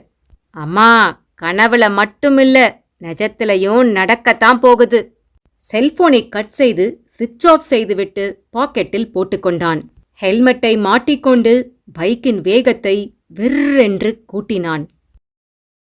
அத்தியாயம் 12. சௌபி, என்ன சொல்ற? அதிர்ந்து போய் கேட்டார் செந்தில்வேலன். அம்மா உங்க கூட கார்ல துணைக்கு இருப்பாங்க. நான் மட்டும் நந்தி கோவிலுக்கு போய் விளக்கு ஏத்திட்டு வரேன்னு சொல்றேன். அதான்டா, நீ மட்டும் தனியா எப்படி போவ? எனக்கு எந்த பயமும் இல்லப்பா. மலை மேல ஏற 1/2 மணி நேரம், கீழே இறங்க 1/2 மணி நேரம், நடுவுல கோவில்ல 10 நிமிஷம் வேலை. அதை முடிச்சிட்டு விறுவிறுன்னு வந்துட்டே இருக்க போறேன். சௌபர்ணிகாவின் தைரியம் செந்தில்வேலனை வியப்பில் ஆழ்த்தியது. சௌபிமா, நீ வயசு பொண்ணு. உன்னை எப்படி தனியா அனுப்புறது? உன்ன பின்ன வராத இடமும் கூட. உன்னால முடியாது சௌபிமா. எனக்கு உன்னை தனியா அனுப்புறதுலயும் விருப்பம் இல்லம்மா. என்னால முடியும்பா. என்னையே கோழையாக்குறீங்க. சரி விடுங்க. அப்ப நந்தி கோவில்ல விளக்கு ஏத்துற விஷயத்தையே மறந்துடுங்க. இருட்டி வேற போச்சு சௌபிமா. ஏண்டா இப்படி தர்க்கம் பண்ற? அப்பா, என் கையில தான் டார்ச் லைட் இருக்கே. கோவிலுக்கு போறப்ப மட்டும்தான் தனியா ஏற போறேன். விளக்கை ஏத்திட்டு திரும்பி வர்றப்போ கோவில்ல இருக்கிற அர்ச்சகரை துணைக்கு கூப்பிட்டுக்கிறேன்ப்பா. சௌபர்ணிகாவின் வார்த்தைகள் செந்தில்வேலனை கொஞ்சம் யோசிக்க வைத்தது. இப்போது வானத்தில் இருந்த சூரியன் முற்றிலுமாய் மறைந்திருந்தான். கும்மிருள் பரவ ஆரம்பித்திருந்தது. சில்லென்ற குளிர்காற்று வேறு வீசத் தொடங்கியிருந்தது. அமைதியாக இருந்த புதர் பகுதியில் சில்வண்டுகளின் ரீங்கார ஒலி கேட்கத் தொடங்கியது. எங்கோ ஒரு பாறை மீது அமர்ந்திருந்த மயில்கள் கூட்டமாய் அகவின. அப்பா சொல்லுங்க, நந்தி கோவிலுக்கு போய் விளக்கு ஏத்தனுமா இல்ல கிளம்பலாமா? சௌபர்ணிகா கணீரென்று கேட்டாள். உன் பொண்ணுக்கு நல்லது நடக்கப் போகுது. சடையாண்டி சாமியின் குரல் மனதினுள் ஒலித்தது. அப்பா, நான் கும்பிடுற சிவன் எனக்கு துணை இருப்பாரு. பயப்படாம என்ன அனுப்பி வைங்கப்பா. செந்தில்வேலன் காமாட்சியின் முகத்தை பார்த்தார். காமாட்சி, நீ என்ன சொல்ற? உங்க முடிவுதாங்க என்னோட முடிவும். காமாட்சி, எனக்கு என்ன சொல்றதுன்னே புரியல. என்னங்க, இந்த மலைக்கு வர பக்தர்கள் எல்லாம் இந்த மலைய சிவனாதான் பாப்பாங்க, கும்பிடுவாங்க. நாமளும் நம்ம கும்பிடுற சிவன் மேல நம்பிக்கைய வச்சு நம்ம சௌபிய தனியா அனுப்புவோங்க. காமாட்சி பதிலை தெளிவாய் நிதானமாய் சொன்னாள். அவளின் கோரிக்கையை ஏற்றுக்கொண்டார் செந்தில்வேலன். சரி சௌபிமா, நீ கிளம்பு. சீக்கிரமா போயிட்டு பத்திரமா திரும்பி வந்துடுடா. சௌபர்ணிகா இருவருடைய கால்களிலும் விழுந்து வணங்கினாள். ஒரு கையில் டார்ச் லைட், இன்னொரு கையில் மாற்று உடைகளும் தீபம் ஏற்றுவதற்கு தேவையான பொருட்களும் இருந்த பிளாஸ்டிக் பையோடு நந்திக்கோவிலுக்கு செல்கிற ஒற்றையடி பாதையில் நடக்கத் தொடங்கினாள். சுரைக்குடுக்கையில் இருந்த மலைத்தேனை எடுத்து கடகடவென்று குடித்தான் பேயன். நரம்புகள் முறுக்கேறி போதை கூடியது. குகையில் கால்களை நீட்டியபடி படுத்தான். கண்களை மூடினான். குகையை ஒட்டியிருந்த அடர்த்தியான வேங்கை மரப் பொந்தில் வசித்த ஆந்தைகள் ஓயாமல் அலறின. தூக்கம் வரவில்லை. ஆத்திரமாய் குகையை விட்டு வெளியே வந்து சிறிய பாறைத்துண்டு ஒன்றை கையில் எடுத்து ஆந்தைகள் அலறிய வேங்கை மரத்தை நோக்கி வீசினான். பாறைத்துண்டு வேங்கை மரக் கிளையில் பட்டு தெரித்தது. ஆந்தைகள் அலறுவதை நிறுத்திவிட்டு படபடவென்று எங்கோ பறந்தன. ஒரு நாளைக்கு அந்த ஆந்தைகளை புடிச்சு கழுத்தை திருகி கொல்லணும், அப்பத்தான் அலறது ஒழியும். முணுமுணுத்தபடியே மீண்டும் குகைக்குள் சென்றான். கை கால்களை நீட்டிக்கொண்டு படுத்தான். அப்போது ஜல் ஜல் என்ற கொலுசொலி அவனது காதுக்குள் இனிமையாய் ஒலித்தது. விசுக்கென எழுந்து அமர்ந்தான் பேயன். காதை சாய்த்து உன்னிப்பாய் கேட்டான். திரும்பவும் ஜல் ஜல் என கொலுசொலி. சௌபர்ணிகா காலில் அணிந்திருந்த கொலுசின் ஒலிதான் அது. அத்தியாயம் 13. ஆதியின் மோட்டார் பைக் நந்திமலையை நெருங்கியது. மலையடிவாரத்திற்கு சற்று தள்ளியே பாதை ஓரமாய் பைக்கை நிறுத்தினான் ஆதி. பைக்கை லாக் செய்து ஹெல்மெட்டை அதன் மீது கவிழ்த்து வைத்தான். சுற்றும் முற்றும் கண்களை அலைப்பாய விட்டான். எங்கும் ஒரே இருள். அது நந்திமலைதானா என்று அவனுக்குள் ஒரு குழப்பம். மலை மீது டார்ச் லைட்டை அடித்து பார்த்தான். வெளிச்சம் ஒளிவட்டமாய் விழுந்த இடத்தில் நந்திமலை உங்களை அன்புடன் வரவேற்கிறது என்ற வாசகம் பளீச்சென்று பட்டது. குழப்பம் தீர்ந்தது. டார்ச் லைட்டை ஆஃப் செய்து பேண்ட் பாக்கெட்டிற்குள் வைத்துக் கொண்டான். மூலிகை காற்று சில்லென்று வீசியது. உயிர் வரை குளிர்ந்தது. கைக்கடிகாரத்தில் மணி பார்த்தான். சரியாய் 7:30 மணி. 2 உள்ளங்கைகளையும் ஒன்றோடு ஒன்று அழுத்தமாய் தேய்த்து கன்னங்களில் வைத்துக் கொண்டான். குளிருக்கு இதமாய் சூடாய் இருந்தது. தொண்டை வறண்டு தாகம் எடுத்தது. தோளில் மாட்டியிருந்த ஏர்பேக்கை திறந்து தண்ணீர் பாட்டிலை எடுத்து குடித்தான். நந்திமலையை ரீச் பண்ணதும் மறக்காம எனக்கு ஒரு ஃபோன் பண்ணிடுங்க மிஸ்டர் ஆதி. மனசுக்குள் வந்து போனார் கூக்குரல் பத்திரிகையின் ஆசிரியர் வாமனன். செல்போனை கையில் எடுத்து அவர் நம்பருக்கு கால் செய்தான். ஒரே ஒரு பாயிண்ட் தான் டவர் கிடைத்தது. ஆனாலும் கால் சென்றது. சார், நான் நந்திமலையை ரீச் பண்ணிட்டேன். சூப்பர். அங்க சிச்சுவேஷன் எப்படி இருக்கு ஆதி? வாமனன் ஆர்வமாய் விசாரித்தார். ரொம்ப அமானுஷ்யமாத்தான் சார் இருக்கு. மலையடிவாரத்துல தான் நின்னுட்டு இருக்கேன். இனிமேதான் நந்திக்கோவிலுக்கு போற வழியை கண்டுபிடிச்சு மேலே ஏறணும் சார். சிக்னல் இல்லாததால் குரல் விட்டு விட்டுதான் கேட்டது. Okay mister Aadhi, but be very careful. Cover ஸ்டோரியை விட உங்க உயிர் தான் ரொம்ப முக்கியம். ஏதாவது விபரீதம் தெரிஞ்சா உடனே விலகிடுங்க. நேருக்கு நேர் மோதிர வேலையெல்லாம் வச்சுக்காதீங்க ஆதி. நோ வரி சார், எதுவா இருந்தாலும் நான் சமாளிச்சிடுவேன். இந்த ஏரியால சிக்னலே இல்ல போல சார். நீங்க பேசுறதே விட்டு விட்டு தான் கேக்குது. நான் காலையில கூப்பிடுறேன் சார். ஆதி, இன்னைக்கு ராத்திரி முழுசும் கண்டிப்பா எனக்கு தூக்கம் வராது. காலையில உங்க ஃபோன் கால் வந்தாதான் எனக்கு நிம்மதியா இருக்கும். சார், என்னை பத்தி நினைச்சு உங்க தூக்கத்தை கெடுத்துக்காதீங்க சார். காலையில அலாரம் மாதிரி என் ஃபோன் கால் தான் உங்களை எழுப்ப போகுது. Thank you Aadhi. All the best. Thank you sir. Good night sir. செல்போனை கட் செய்து மறுபடியும் ஷர்ட் பாக்கெட்டில் போட்டுக்கொண்டான். நடக்க ஆரம்பித்தான். கால்களில் எதுவோ இடறியது. டார்ச் லைட்டை ஆன் செய்து எது அவனை இடறியது என்று உற்று பார்த்தான். இதயம் வேகமாய் துடித்தது. உடம்பு முழுவதும் குப்பென்று வியர்த்தது. கண்களில் அதிர்ச்சி பரவியது. காரணம் ஜல் ஜல் ஜல். சௌபர்ணிகாவின் கொலுசொலி காற்றில் மிதந்து வந்து இனிமையாய் பேயனுக்கு கேட்டது. பேயன் துள்ளி எழுந்தான். குகையை விட்டு வெளியே ஓடி வந்தான். கும்மிருட்டில் அவனுடைய கண்கள் அலைப்பாய்ந்தன. நந்திக்கோவிலுக்கு போகிற ஒற்றையடி பாதையிலிருந்துதான் அந்த கொலுசொலி கேட்கிறது. மூச்சை நன்றாக இழுத்து இழுத்து விட்டான். மனித வாசனை வீசுகிறதே, அதுவும் பெண் வாசனை. சௌபர்ணிகாவின் கூந்தலிலிருந்த மல்லிகைப்பூவின் வாசனை வேறு மலைக்காற்றோடு சங்கமமாகியிருந்தது. பேயன் தன்னுடைய காலடி சப்தம் கேட்காத அளவிற்கு மெதுவாய் மெதுவாய் நடந்தான். நந்திக்கோவிலுக்குப் போகிற ஒற்றையடி பாதையை நெருங்கினான். பேயனுக்கு சற்றே தொலைவில் ஒற்றையடி பாதையில் கையில் டார்ச் லைட்டோடு நிழல் உருவமாய் மேலே ஏறிக் கொண்டிருந்தாள் சௌபர்ணிகா. பேயன் தன்னுடைய கண்களை அகலமாய் திறந்து உற்று பார்த்தான். ஆஹா, பெண்தான், பெண்ணேதான். எவ்வளவு நாட்கள்! இப்போதுதான் ஒரு பெண் வந்திருக்கிறாள். விடக்கூடாது, விடவே கூடாது. அப்படியே அமுக்கி குகைக்கு தூக்கி கொண்டு போய்விட வேண்டும். அந்த நினைப்பே தித்தித்தது. நரம்புகளில் சூடு பரவியது. கால்களுக்கு வேகம் கொடுத்தான். சௌபர்ணிகாவை நோக்கி வெறியோடு நடந்தான். அப்போது அவனுடைய நரிமூளைக்குள் சட்டென்று ஒரு எண்ணம் அரும்பியது. பகலில் கூட யாரும் மலை பக்கம் வருவதில்லை. ஆனால் இந்த பெண் இரவு நேரத்தில் வந்திருக்கிறாளே, தனியாக வந்திருப்பாளா, இல்லை துணையோடு வந்திருப்பாளா? ஒருவேளை என்னை கையும் களவுமாய் பிடிக்க யாரேனும் சதி செய்திருப்பார்களோ? அந்த இளம் பெண்ணிற்கு பின்னால் நிறைய பேர் வந்து அவளை நான் நெருங்கும்போது என்னை சுற்றி வளைத்து பிடித்து விடுவார்களோ? பேயனுக்குள் யோசனை ஓடியது. சௌபர்ணிகாவை பின்தொடர்ந்து சென்றவன் அப்படியே நின்றுவிட்டான். பாதையோரம் இருந்த பருமனான சந்தன மரம் ஒன்றின் மீது சாய்ந்தபடியே நின்று கொண்டான். பாதையின் இருபுறமும் உற்று உற்று பார்த்தான். மனித வாசனை அடிக்கிறதா என மூச்சை இழுத்து இழுத்து விட்டான். புதர்பகுதியில் ஏதேனும் சலசலப்பு கேட்கிறதா என்று உன்னிப்பாய் காது கொடுத்து கேட்டான். மலையில் மனிதர்களின் நடமாட்டம் இருந்தால் புதர்களில் பதுங்கியிருக்கும் சின்ன சின்ன விலங்குகளுக்கு தெரிந்துவிடும். பயந்து வெளிரி அங்கும் இங்கும் ஓடத் தொடங்கிவிடும். நந்திமலைக்கு யாராவது வந்தால் பேயனுக்கு காட்டிக் கொடுக்கும் அறிகுறி இதுதான்.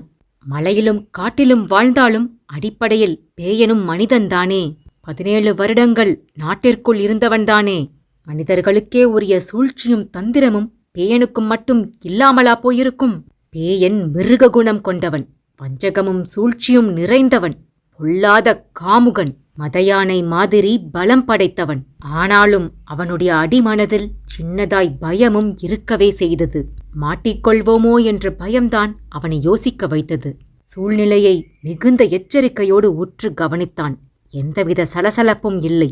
மலை எப்போதும் போல் அமைதியாகத்தான் இருந்தது. வேறு எவரும் வருவது மாதிரி தெரியவில்லை. அவள் தனியாகத்தான் வந்திருக்கிறாள். ஆனால் சாதாரண பெண்ணால் இந்த இருளில் இந்த மலைக்கு தனியாக வர முடியாதே. பேயனின் மனதிற்குள் திரும்பவும் குழப்பங்கள். வேண்டுதலை நிறைவேற்றுவதற்காக கோவிலுக்குப் போகிறாளோ? ஒருவேளை தெய்வ சக்தி நிறைந்த பெண்ணோ? அப்படியானால் கோவிலுக்குள்ளேயே மறைந்து விடுவாள், வெளியே வரமாட்டாள். சாதாரண பெண்ணாக இருந்தால் வெளியே வந்து விடுவாள். தானாகவே யோசித்து ஒரு முடிவுக்கு வந்திருந்த பேயன் நந்திக்கோவிலுக்கு செல்கிற பாதையில் ஏறத் தொடங்கினான். அத்தியாயம் 14. ஆதியின் உடம்பு அவனையும் மீறி வியர்த்தது. கண்களில் பீதியோடு தன் காலில் இடறியதை பார்த்தான். கீழே இருந்தது ஒரு மண்டை ஓடு. மண்டை ஓட்டிலிருந்து துர்நாற்றம் வீசியது. வயிற்றை குமட்டியது. வாந்தி வரும் போல இருந்தது. மண்டை ஓடு இங்க எப்படி வந்தது? ஒருவேளை மலையடிவாரத்துக்கு பக்கத்துல மயானம் ஏதாவது இருக்குமோ? புதைக்கப்பட்ட உடல இருந்து காட்டு நாயோ நரியோ மண்டை ஓட்டை மட்டும் கஃபி எடுத்துட்டு வந்திருக்குமோ? ஆனா புதைச்சி ரொம்ப நாள் ஆயிருந்துச்சுன்னா இப்படி துர்நாற்றம் வீசாதே. இது ஏதோ சமீபத்துல புதைக்கப்பட்ட உடம்புதான் போல, அதான் இப்படி வாட வீசுது. ஆனா இந்த பக்கம் வீடுங்களும் இல்ல, மனுஷங்களும் இல்ல, மயானம் எப்படி இருக்க முடியும்? ஆதிக்குள் அலையலையாய் யோசனைகள். நந்திமலைக்கு வந்த இளம்பெண்களில் நிறைய பேர் காணாமல் போனதும் அவர்களில் சில பேருடைய உடல்கள் இதுவரை கிடைக்கவே இல்லை என்றும், கூக்குரல் பத்திரிகை ஆபீஸிற்கு வந்திருந்த கடிதத்தில் எழுதப்பட்டிருந்த கடித வரிகள் நினைவில் ஓடியது. திக்கென்றது. வியர்வை ஓடியது. அப்போ இது காணாம போன ஏதோ ஒரு பெண்ணோட மண்டை ஓடு. லெட்டர்ல சொன்ன மாதிரி இது சாதாரண மலை இல்ல. எனக்கு கூட ஆபத்து எந்த பக்கத்துல இருந்துனாலும் வரலாம். இனி எடுத்து வைக்கிற ஒவ்வொரு அடியையும் கவனமா எடுத்து வைக்கணும். ஆதி தயங்கி தயங்கித்தான் நடந்தான். டார்ச் லைட்டை ஆஃப் செய்து விட்டான். மலையை நெருங்க நெருங்க குளிர்காற்று கடுமையாய் வீசியது. மூலிகை வாசனை நாசிக்குள் ஊடுருவியது. நடந்து கொண்டே இருந்தவனின் கண்களில் செந்தில்வேலனின் கார் கருப்பு பிம்பமாய் கண்களில் பட்டது. ஆதி ஆர்வமாய் நிமிர்ந்தான். மேலே நந்திக்கோவிலை நெருங்கியிருந்தாள் சௌபர்ணிகா. அந்த இருளிலும் கம்பீரமாய் மசமசப்பாய் தெரிந்தது நந்திக்கோவில். உயரமான மதில் சுவர்கள், கம்பீரமான ராஜகோபுரம். கையிலிருந்த டார்ச் லைட்டை கோபுரத்தின் மீது காட்டினாள் சௌபர்ணிகா. ராஜகோபுரத்தின் ஒவ்வொரு நிலையிலும் வரிசையாய் நுணுக்கமான சின்ன சின்ன சிற்பங்கள் செதுக்கப்பட்டிருந்தன. ராஜகோபுரத்தின் ஒவ்வொரு அடுக்கிலும் செடி கொடிகள் மண்டிக் கிடந்தன. டார்ச் லைட்டின் வெளிச்சம் பட்டதுமே கோபுர மாடங்களில் இருந்த மணிப்புறாக்கள் படபடவென்று சிறகை அடித்தபடி பறந்தன. என்ன இது? ஏன் கோவில் இப்படி இருட்டுல இருக்கு? கோவில்ல அர்ச்சகர்கள் கூட இருக்கிற மாதிரி தெரியலையே. யோசனையோடு மெதுவாக வாயில் கதவை நெருங்கினாள். அகலமான தேக்குமர கதவில் வெண்கலத்தாலான பட்டைகளை அடித்து வைத்திருந்தார்கள். யாருமே இல்ல, கோவில் கதவு வேற பூட்டி இருக்கு. மனதிற்குள் பயமும் கவலையும் சேர்ந்து கொண்டது.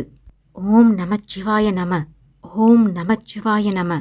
மந்திரத்தை முணுமுணுத்தபடியே கோவில் கதவின் மீது டார்ச் லைட்டை அடித்தாள். அவ்வளவு பெரிய வாயில் கதவில் வெறுமனே தாழ்பால் மட்டும்தான் போடப்பட்டிருந்தது. வெளிப்பக்கமா தாழ்பால் போட்டிருக்குதே, அப்போ கோவிலுக்குள்ள யாருமே இல்ல. யாருமே இல்லாத இந்த கோவிலுக்குள்ள நான் மட்டும் தனியா போகணுமே. பரவாயில்ல, வந்த வேலையை எவ்வளோ சீக்கிரமா முடிக்க முடியுமோ முடிச்சிட்டு கடன்னு கிளம்பிட்டே இருக்கணும். மனதிற்குள் தைரியத்தை வரவழைத்துக் கொண்டாள். கதவின் தாழ்பாலில் கையை வைத்து விடுவிக்க முயன்றாள். தாழ்பால் போடப்பட்டு வெகு நாட்கள் ஆகியிருந்ததால் நன்றாய் துருப்பிடித்து இறுகி போயிருந்தது. தாழ்பாலை ஆட்டி ஆட்டி மெல்ல மெல்ல விடுவித்தாள். கதவில் கையை வைத்து தள்ளினாள். அசைய மறுத்தது. பலத்தை எல்லாம் திரட்டி அழுத்தமாய் தள்ளினாள். கோவில் கதவு கிர் கிர் கிரீச் என்ற சப்தத்துடன் விரியத் திறந்து கொண்டது. உள்ளே அடியெடுத்து வைத்தவள் டார்ச் லைட்டை நேராக வீசினாள். அங்கே உயரமான கொடிமரம் கம்பீரமாய் நின்று கொண்டிருந்தது. கொடிமரத்தை தாண்டியதும் நீளமான உட்பிரகாரம். பிரகாரத்தில் வரிசையாய் நிறைய மரங்கள் இருந்தன. நாகலிங்க மரம், பவள மல்லிகை, பன்னீர் வெற்றி, வேம்பு, அரசு, செண்பகம் என பூமரங்கள் வரிசையாய் வளர்க்கப்பட்டிருந்தன. அந்த பூக்களின் வாசனை காற்றில் கமகமவென்று வீசியது. டார்ச் லைட்டை மீண்டும் சுழலவிட்டாள். பிரகாரத்தின் நடு பகுதியில் படுத்திருந்த கல்லந்தி அவளுடைய ஆச்சரியத்தை அதிகரிக்க செய்தது. குட்டி மலையாய் படுத்திருந்தது அந்த நந்தி. சுற்றிலும் இருந்த கல் தூண்களில் கைகளில் விளக்குகளை ஏந்தியபடி நடனமங்கைகளின் சிற்பங்கள். ஓ, இந்த கல் தூண்கள்ல தான் நான் விளக்கு ஏத்தணும். தெரிக்கு பதிலா ஜோதி விருட்ச மரத்தோட இலைய பயன்படுத்தணும்னு அப்பா சொன்னாரே, அந்த மரம் கோவிலுக்குள்ளேயே இருக்குமா இல்ல எதுவும் வெளியே போய் தேடணுமா? பிரகாரத்தில் கூட்டமாய் மரங்கள் இருந்த அந்த பகுதியை நோக்கி போனாள். ஜோதி விருட்ச மரம் அங்கே இருந்தது. சௌபர்ணிகாக்கு 10 வயது இருக்கும்போது செந்தில்வேலனுடன் சதுரகிரி மலைக்கு சென்றிருக்கிறாள். அங்கே ஜோதி விருட்ச மரங்கள் அதிகம். அதனால் அவளுக்கு அந்த மரத்தை அடையாளம் கண்டுபிடிப்பது எளிதாக இருந்தது. ஜோதி விருட்ச மரத்தை நெருங்கினாள். சரசரவென்று சப்தம் கேட்டது. அப்படியே நின்றாள். டார்ச் லைட்டை அடித்து பார்த்தாள். அவளுடைய கைகள் நடுங்கத் தொடங்கியது. அத்தியாயம் 15. கெட்டியான தாரை கொட்டியது போல வானம் முழுக்க கருமை. அங்கொன்றும் இங்கொன்றுமாய் விண்மீன்கள். காட்டு நரிகள் கூட்டமாய் ஊளையிட்டன. ஆந்தைகள் வேறு விடாது அலறிக்கொண்டே இருந்தன. உயிர்கூடு வரை ஊடுருவியது குளிர். செந்தில்வேலனுக்கும் காமாட்சிக்கும் காருக்குள் இருக்கவே முடியவில்லை. படபடப்பு கூடிக்கொண்டே போனது. என்னங்க, சௌபி இந்நேரம் கோவிலுக்குள்ள போயிருப்பாதானே? போயிருப்பா காமாட்சி. சௌபி இங்கிருந்து கிளம்பி போயே 3/4 மணி நேரம் ஆயிடுச்சே. நம்ம சௌபி நல்ல சுறுசுறுப்பு. போன வேகத்துல கோவிலுக்குள்ள இருக்கிற சுனையில குளிச்சுட்டு விளக்குகளை ஏத்தி வச்சுட்டு வெறுன்னு கீழே இறங்கி வந்துடுவா பாரு. உள்ளுக்குள் உதறலாக இருந்தாலும் அதை வெளியே காட்டிக்கொள்ளாமல் பேசினார் செந்தில்வேலன். என்னங்க, எனக்கு மனசு படபடன அடிச்சுக்குதுங்க. என்ன காமாட்சி, சௌபிய தனியா அனுப்பலாம்னு நீதானே சொன்ன? அப்போ ஏதோ ஒரு வேகத்துல சொல்லிட்டேங்க. இப்போ சௌபிய தனியா அனுப்புனது தப்போன்னு தோணுதுங்க. தழுதழுத்தாள் காமாட்சி. எதையாவது பேசி என்ன குழப்பாத காமாட்சி. நான் தெளிவா இருக்கேன். சௌபி பத்திரமா திரும்பி வந்துருவா. காமாட்சி அழுகையை நிறுத்திய பாடில்லை. இங்க பாருங்க, இனிமே என் பொண்ணுக்கு கல்யாணமே ஆகலைனாலும் பரவாயில்லை. அந்த சாமி சொல்லிச்சு, இந்த சாமி சொல்லிச்சுன்னு எந்த கோவிலுக்கும் கூட்டிட்டு போகிற வேலையே வச்சுக்காதீங்க. காமாட்சி, அலறத நிறுத்து. சௌபி திரும்பி வர வரைக்கும் கொஞ்சம் அமைதியா இரு காமாட்சி. நீ அழுது புலம்புறத பார்த்தா எனக்கு மறுபடியும் நெஞ்சு வலிக்கிற மாதிரி இருக்கு. ஐயோ வேணாங்க, நான் அழல. பதட்டத்தோடு கண்ணீரை துடைத்து கொண்டாள் காமாட்சி. அதன் பிறகு அவள் பேசவே இல்லை. கண்ணீர் மட்டும் வழிந்து கொண்டே இருந்தது. காமாட்சி, காரை விட்டு கீழே இறங்கி நிப்போமா? சரிங்க. ஒற்றை வார்த்தையோடு முடித்து கொண்டாள் காமாட்சி. இருவரும் காரை விட்டு கீழே இறங்கினார்கள். குளிர் அதிகமாக இருந்தது.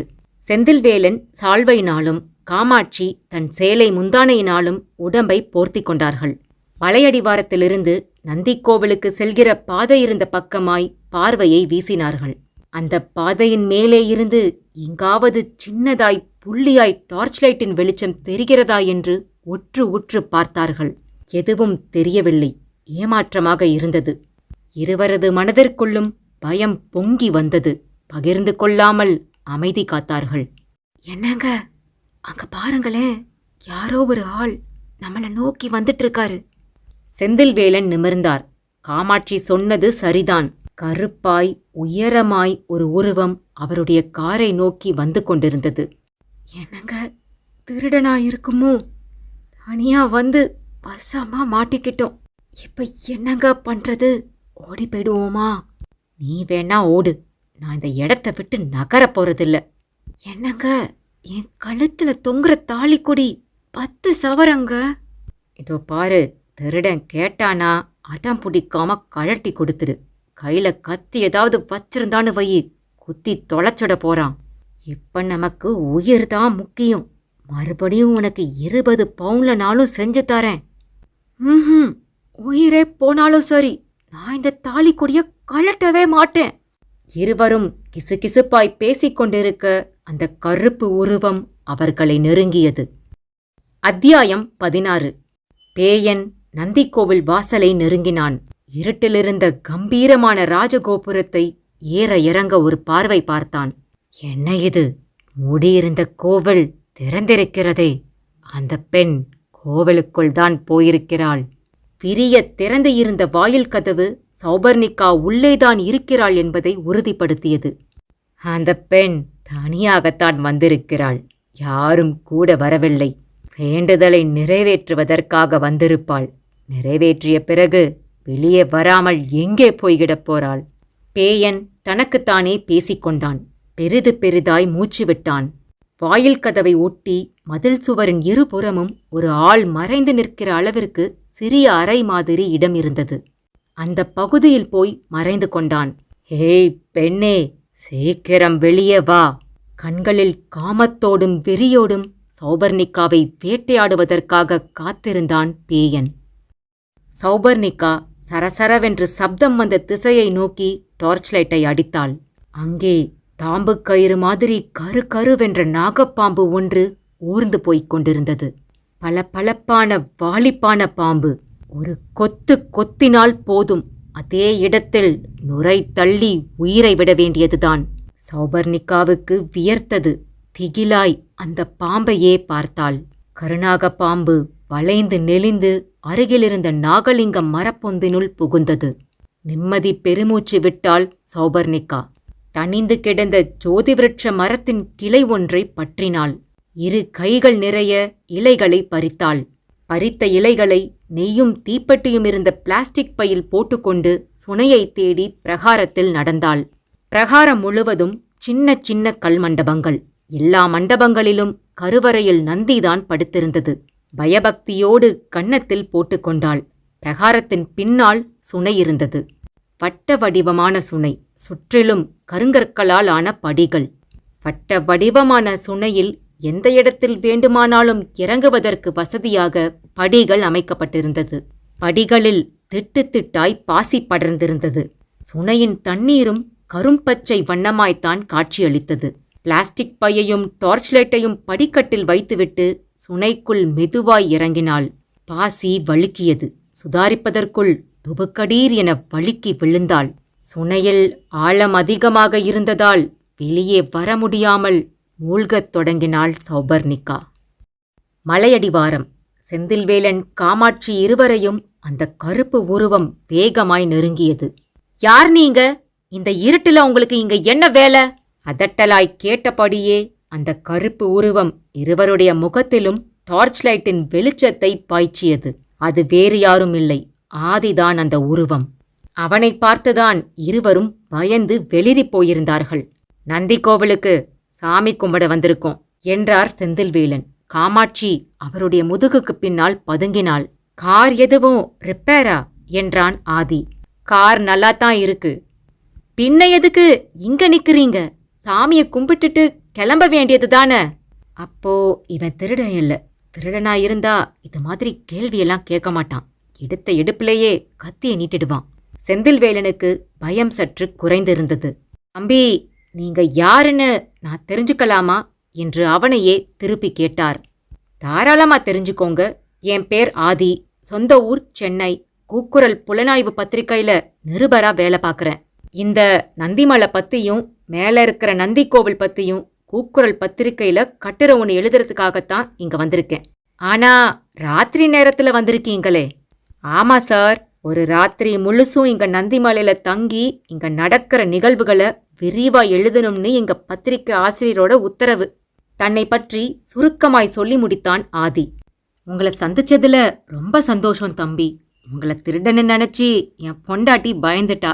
இப்பதான் எங்க 2 பேருக்குமே தைரியமாயிருக்கு. செந்தில்வேலன் உற்சாகமாய் பேசினார். ஆனா சார், நந்திமலை பயங்கரமான மலைன்னு சொல்றாங்க. பகல்ல கூட யாரும் இந்த பக்கம் வர்றது கிடையாதாமே. நீங்க 2 பேரும் என்னடானா இருட்டுல துணிச்சலா வந்திருக்கீங்க. ஆச்சரியமா இருக்கு. தோள்களை குலுக்கினான் ஆதி. நாங்க 2 பேரும் மட்டும் வரல தம்பி, கூட எங்க பொண்ணும் வந்திருக்கா. ஓ, எங்க உங்க பொண்ணு? காருக்குள்ள இருக்காங்களோ? அவ மேல நந்தி கோவிலுக்கு போயிருக்கா தம்பி. அவ வர்றதுக்காகத்தான் நாங்க 2 பேரும் கீழே வெயிட் பண்ணிட்டு இருக்கோம். என்ன சொல்றீங்க சார்? உங்க பொண்ணு தனியாவா மேல இருக்கிற கோவிலுக்கு போயிருக்காங்க? அதிர்ந்து போனான் ஆதி. சௌபர்ணிகாவின் கல்யாணம் நின்றது முதல் சடையாண்டி சாமியை சந்தித்து இங்கே நந்தி கோவிலுக்கு தனியாக சௌபர்ணிகா சென்றது வரை எல்லா விஷயத்தையும் சொன்னார். அவர்களுடைய கவலையும் தவிப்பும் ஆதிக்கு புரிந்தது. அஷோ, இவங்களுக்கு இங்க நந்திமலையில இளம்பெண்கள் காணாம போற விஷயம் தெரியாது போலயே. தெரிஞ்சிருந்தா இப்படி இந்த ராத்திரி வேளையில வந்திருப்பாங்களா? இல்ல ஒரு வயசு பொண்ணத்தான் தனியா இப்படி மலை மேல அனுப்பி வச்சிருப்பாங்களா? செந்தில்வேலனையும் காமாட்சியையும் பரிதாபமாய் பார்த்தான். சார், தப்பு பண்ணிட்டீங்களே. தம்பி, என்ன சொல்றீங்க? செந்தில்வேலன் திடுக்கிட்டு போனார். ஆதி சட்டென்று சுதாரித்து கொண்டான். இல்ல, சொல்லக்கூடாது. பாவம், இப்பதான் நெஞ்சு வலி வந்து சரியா இருக்காரு. நந்திமலை விஷயத்தை பத்தி சொன்னா மறுபடியும் நெஞ்சு வலி வந்துரும். இல்ல சார், இன்னைக்கு முடியலைன்னா இன்னொரு நாள் வந்திருக்கலாமே. எதுக்காக வயசு பொண்ண தனியா அனுப்புனீங்க? ஜோஷியம், தோஷம், பரிகாரம் எல்லாம் நம்பிக்கை இருக்க வேண்டியதுதான். அதே சமயம் கண்மூடித்தனமா இருக்கக்கூடாதுல. ஆமா தம்பி, சௌபர்ணிகாவோட வாழ்க்கையில வெளிச்சம் வரணும்னு தான் இவ்ளோ தூரம் கூட்டி வந்தோம். இப்ப என்னமோ நாங்களே அவளை இருட்டுல தள்ளி விட்டுட்டோமோன்னு உறுத்தலா இருக்கு. செந்தில்வேலன் தழுதழுத்தார். சார், கவலைப்படாதீங்க. வெளிச்சம் வரணும்னு இருந்தா வந்தே தீரும். அதை தடுக்க யாராலையும் முடியாது. உங்க பொண்ணு மேலே ஏறி போய் எவ்வளவு நேரம் ஆகுது? 1 மணி நேரம் ஆச்சு தம்பி. சரி, நான் மேலே போறேன். உங்க பொண்ணை பத்திரமா கூட்டிட்டு வரேன். தம்பி, எங்களையும் கூட்டிட்டு போங்க தம்பி. உங்க பொண்ணு சொன்ன மாதிரி நீங்க மேலே இப்ப வர்றது ரிஸ்க் சார். நீங்க 2 பேரும் கார்லயே இருங்க. தம்பி, ரொம்ப நன்றி தம்பி. அந்த சிவன் தான் உங்களை இங்கே கொண்டு வந்து நிறுத்தியிருக்காரு. செந்தில்வேலன் அவனுடைய கையை நெகிழ்ச்சியாய் பற்றினார். சார், பெரிய வார்த்தையெல்லாம் பேசாதீங்க. மனுஷனுக்கு மனுஷன் இத கூட செய்யலனா எப்படி என்று சொன்னவன் வினாடி நேரம் கூட அங்கே நிற்கவில்லை. டார்ச் லைட்டை கையில் பிடித்தபடி நந்திக்கோவிலுக்கு செல்கிற ஒற்றையடி பாதையில் தட தடவென்று ஓடத் தொடங்கினான். அத்தியாயம் 17. நந்திக்கோவில் சுனை. வழுக்கி விழுந்த சௌபர்ணிகா சுனை நீருக்குள் மூழ்கினாள். கையையும் கால்களையும் உதைத்துக் கொண்டு மூச்சை இழுத்து பிடித்தபடி மேலே எழ முயன்றாள். முடியவில்லை. சுனைநீர் உள்ளுக்குள் இழுத்தது. சௌபர்ணிகாவும் போராடினாள். சுனைநீரை மடக் மடக்கென்று கொடித்தாள். மூழ்கினாள், எழுந்தாள், மூழ்கினாள், எழுந்தாள். ஒரு வழியாய் சுனையின் படிக்கட்டு ஓரமாய் படர்ந்து கிடந்த ஏதோ ஒரு காட்டுச் செடியின் கெட்டியான கொடியை பற்றியபடியே படிக்கட்டில் ஏறிவிட்டாள். தாவணியை அவிழ்த்து பிழிந்து தலையை துவட்டினாள். குளிரில் உடம்பு விரைத்துவிடும் போல் தோன்றியது. எனக்கு ஆயுள் ரொம்ப கெட்டியோ, அதனால தான் இந்த கோவிலுக்குள்ள ஒத்தையாளா இந்த சுனைக்குள்ள சிக்கி இப்படி பிழைச்சு நிக்கிறேனே. நடுக்கம் இன்னும் குறையவே இல்லை. ஐயோ, அம்மாவும் அப்பாவும் வேற கவலையோட இருப்பாங்களே. சீக்கிரமா இங்க இருந்து போகணும். ஈர உடையுடன் விளக்குகளை ஏற்றுவதற்கு தயாரானாள். சுனையின் படிக்கட்டிலேயே அமர்ந்து விட்டாள். பிளாஸ்டிக் பையிலிருந்த ஜோதிவிருட்ச மரத்தின் இலைகளை திரிகளைப் போல உருட்டினாள். திரிகளாக சுருட்டப்பட்ட ஜோதிவிருட்ச இலைகளை மறுபடியும் பிளாஸ்டிக் பைக்குள் போட்டாள். வேகமாக அந்த இடத்தை விட்டு நகர்ந்து நந்தி சிலை இருக்கும் மண்டபத்தை நெருங்கினாள். வாயில் கதவின் பக்கமாய் மறைந்திருந்த பேயனின் காதுகளில் அந்த சப்தம் கேட்டது. காலடி சப்தம். யாரோ தட தடவென்று ஓடி வருகிற சப்தம். யாரோ வருகிறார்கள். அப்படியானால் அந்த பெண் தானியே வரவில்லையா? பேயனுக்கு ஆத்திரம் கூடியது. இருளை விட்டு வெளியே வந்தான். மதில் சுவர் ஓரமாய் எதையோ தேடினான். எப்போதோ முறிந்து போன காட்டு மரத்தின் கிளையொன்று கீழே கிடந்தது. அதிலிருந்து தடிமனான ஒரு கட்டையை கையில் எடுத்தான். முன்பு மறைந்து நின்ற இடத்திற்கே சென்று மீண்டும் மறைந்து கொண்டான். அப்போது அங்கே வியர்க்க வியர்க்க மூச்சு இறைக்க இறைக்க தட தடவென்று ஓடி வந்திருந்தான் ஆதி. இதயம் வெகு வேகமாய் துடித்தது. வெடித்துவிடும் போல துடித்தது. டார்ச் லைட்டின் வெளிச்சத்தை படரவிட்டான். ராஜகோபுரத்தையும் வாயில் கதவையும் மாறி மாறி பார்த்தான். கதவு திறந்து இருக்குதே. அப்போ அந்த பொண்ணு சௌபர்ணிகா கோவிலுக்குள்ள தான் இருப்பா. ஆபத்துல சிக்காவா இருக்கணுமே. சௌபர்ணிகான்னு அவ பேரை கத்தி கூப்பிடலாமா?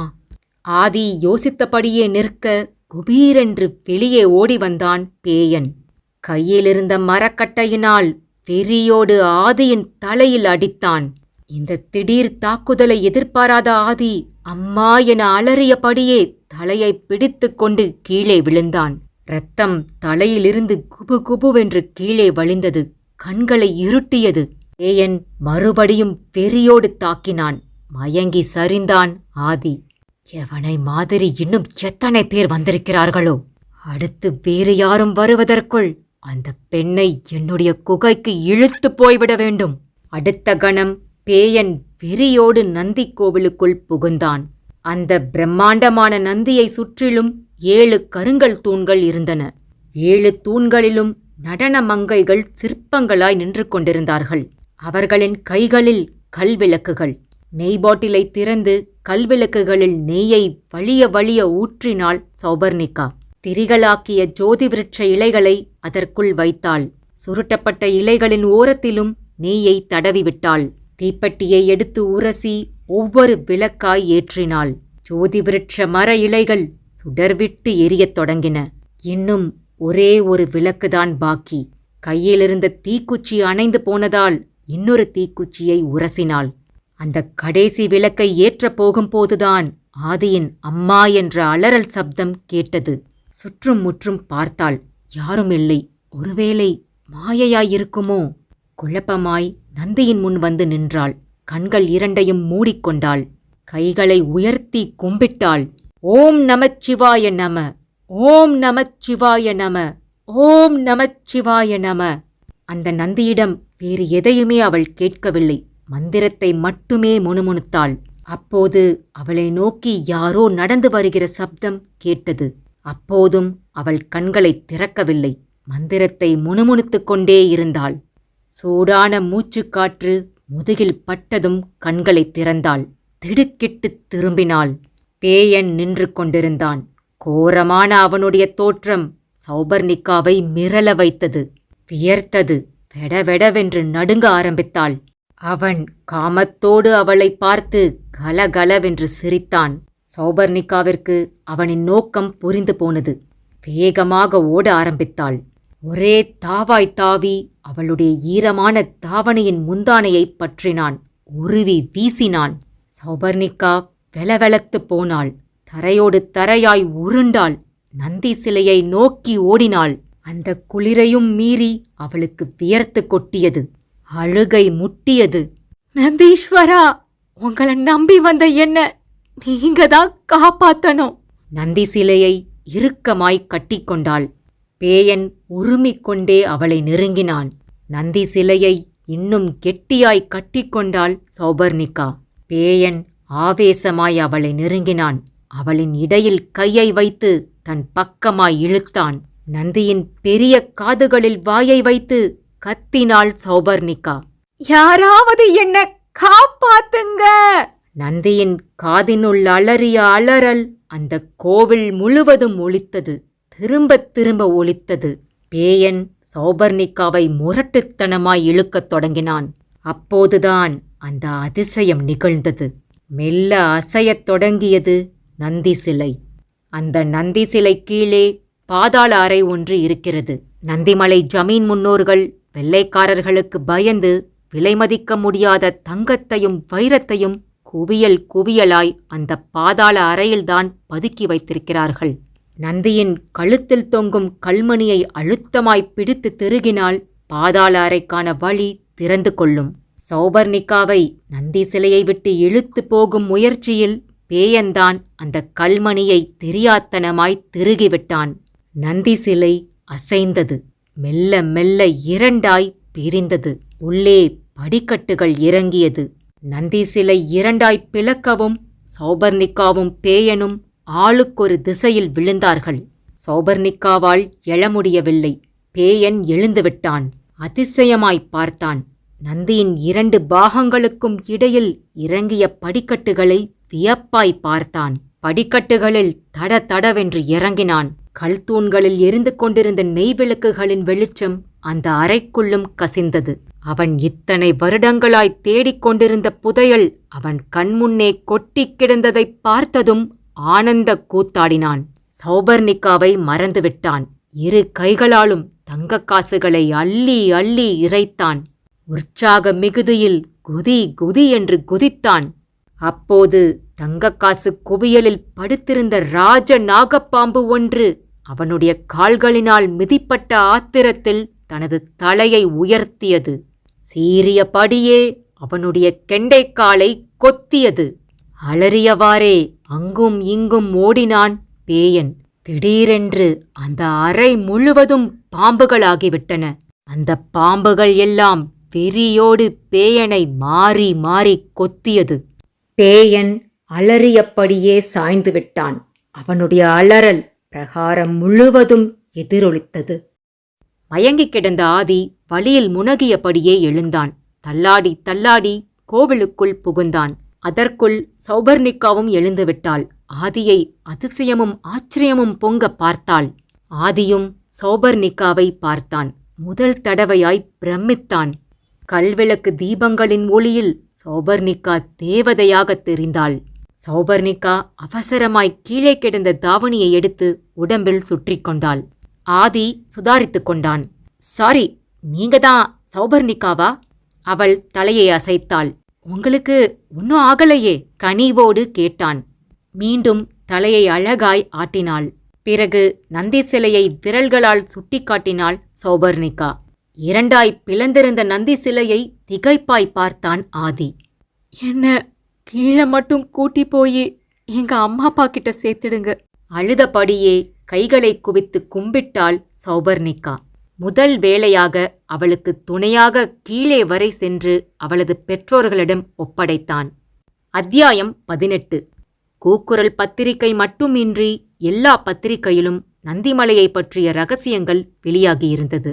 நந்திமலை ரகசியம், நந்தி அதிசயம், 10,000 கோடி மதிப்புடைய வைர தங்க நகைகள் மீட்பு, இளம் பெண்களை வேட்டையாடிய பேயன், இப்படி எல்லா பத்திரிகைகளிலும் நந்திமலை சம்பந்தப்பட்ட செய்திகள்தான். பயமும் படபடப்பும் இன்னும் குறையாத நிலையில்தான் இருந்தாள் சௌபர்ணிகா. அவளுடைய வீட்டு வாசலில் ஒரு கார் வந்து நின்றது. பத்திரிகையிலிருந்துதான் வந்திருப்பார்கள் என்று அமைதியோடு உட்கார்ந்திருந்தார்கள். ஆனால் காரிலிருந்து இறங்கிக் கொண்டிருந்தாள் சிவகாமி. கூடவே புன்னகையோடு ஆதியும். ஆதியைப் பார்த்ததும் சௌபர்ணிகாவின் முகத்தில் வெளிச்ச மழை. செந்தில்வேலன் அவசரமாய், "என்ன தம்பி, நாங்க எதுவும் பேட்டி கொடுக்கணுமா?" என்றார். "சார், நான் உங்க பொண்ணை பேட்டி எடுக்கிறதுக்காக வரல.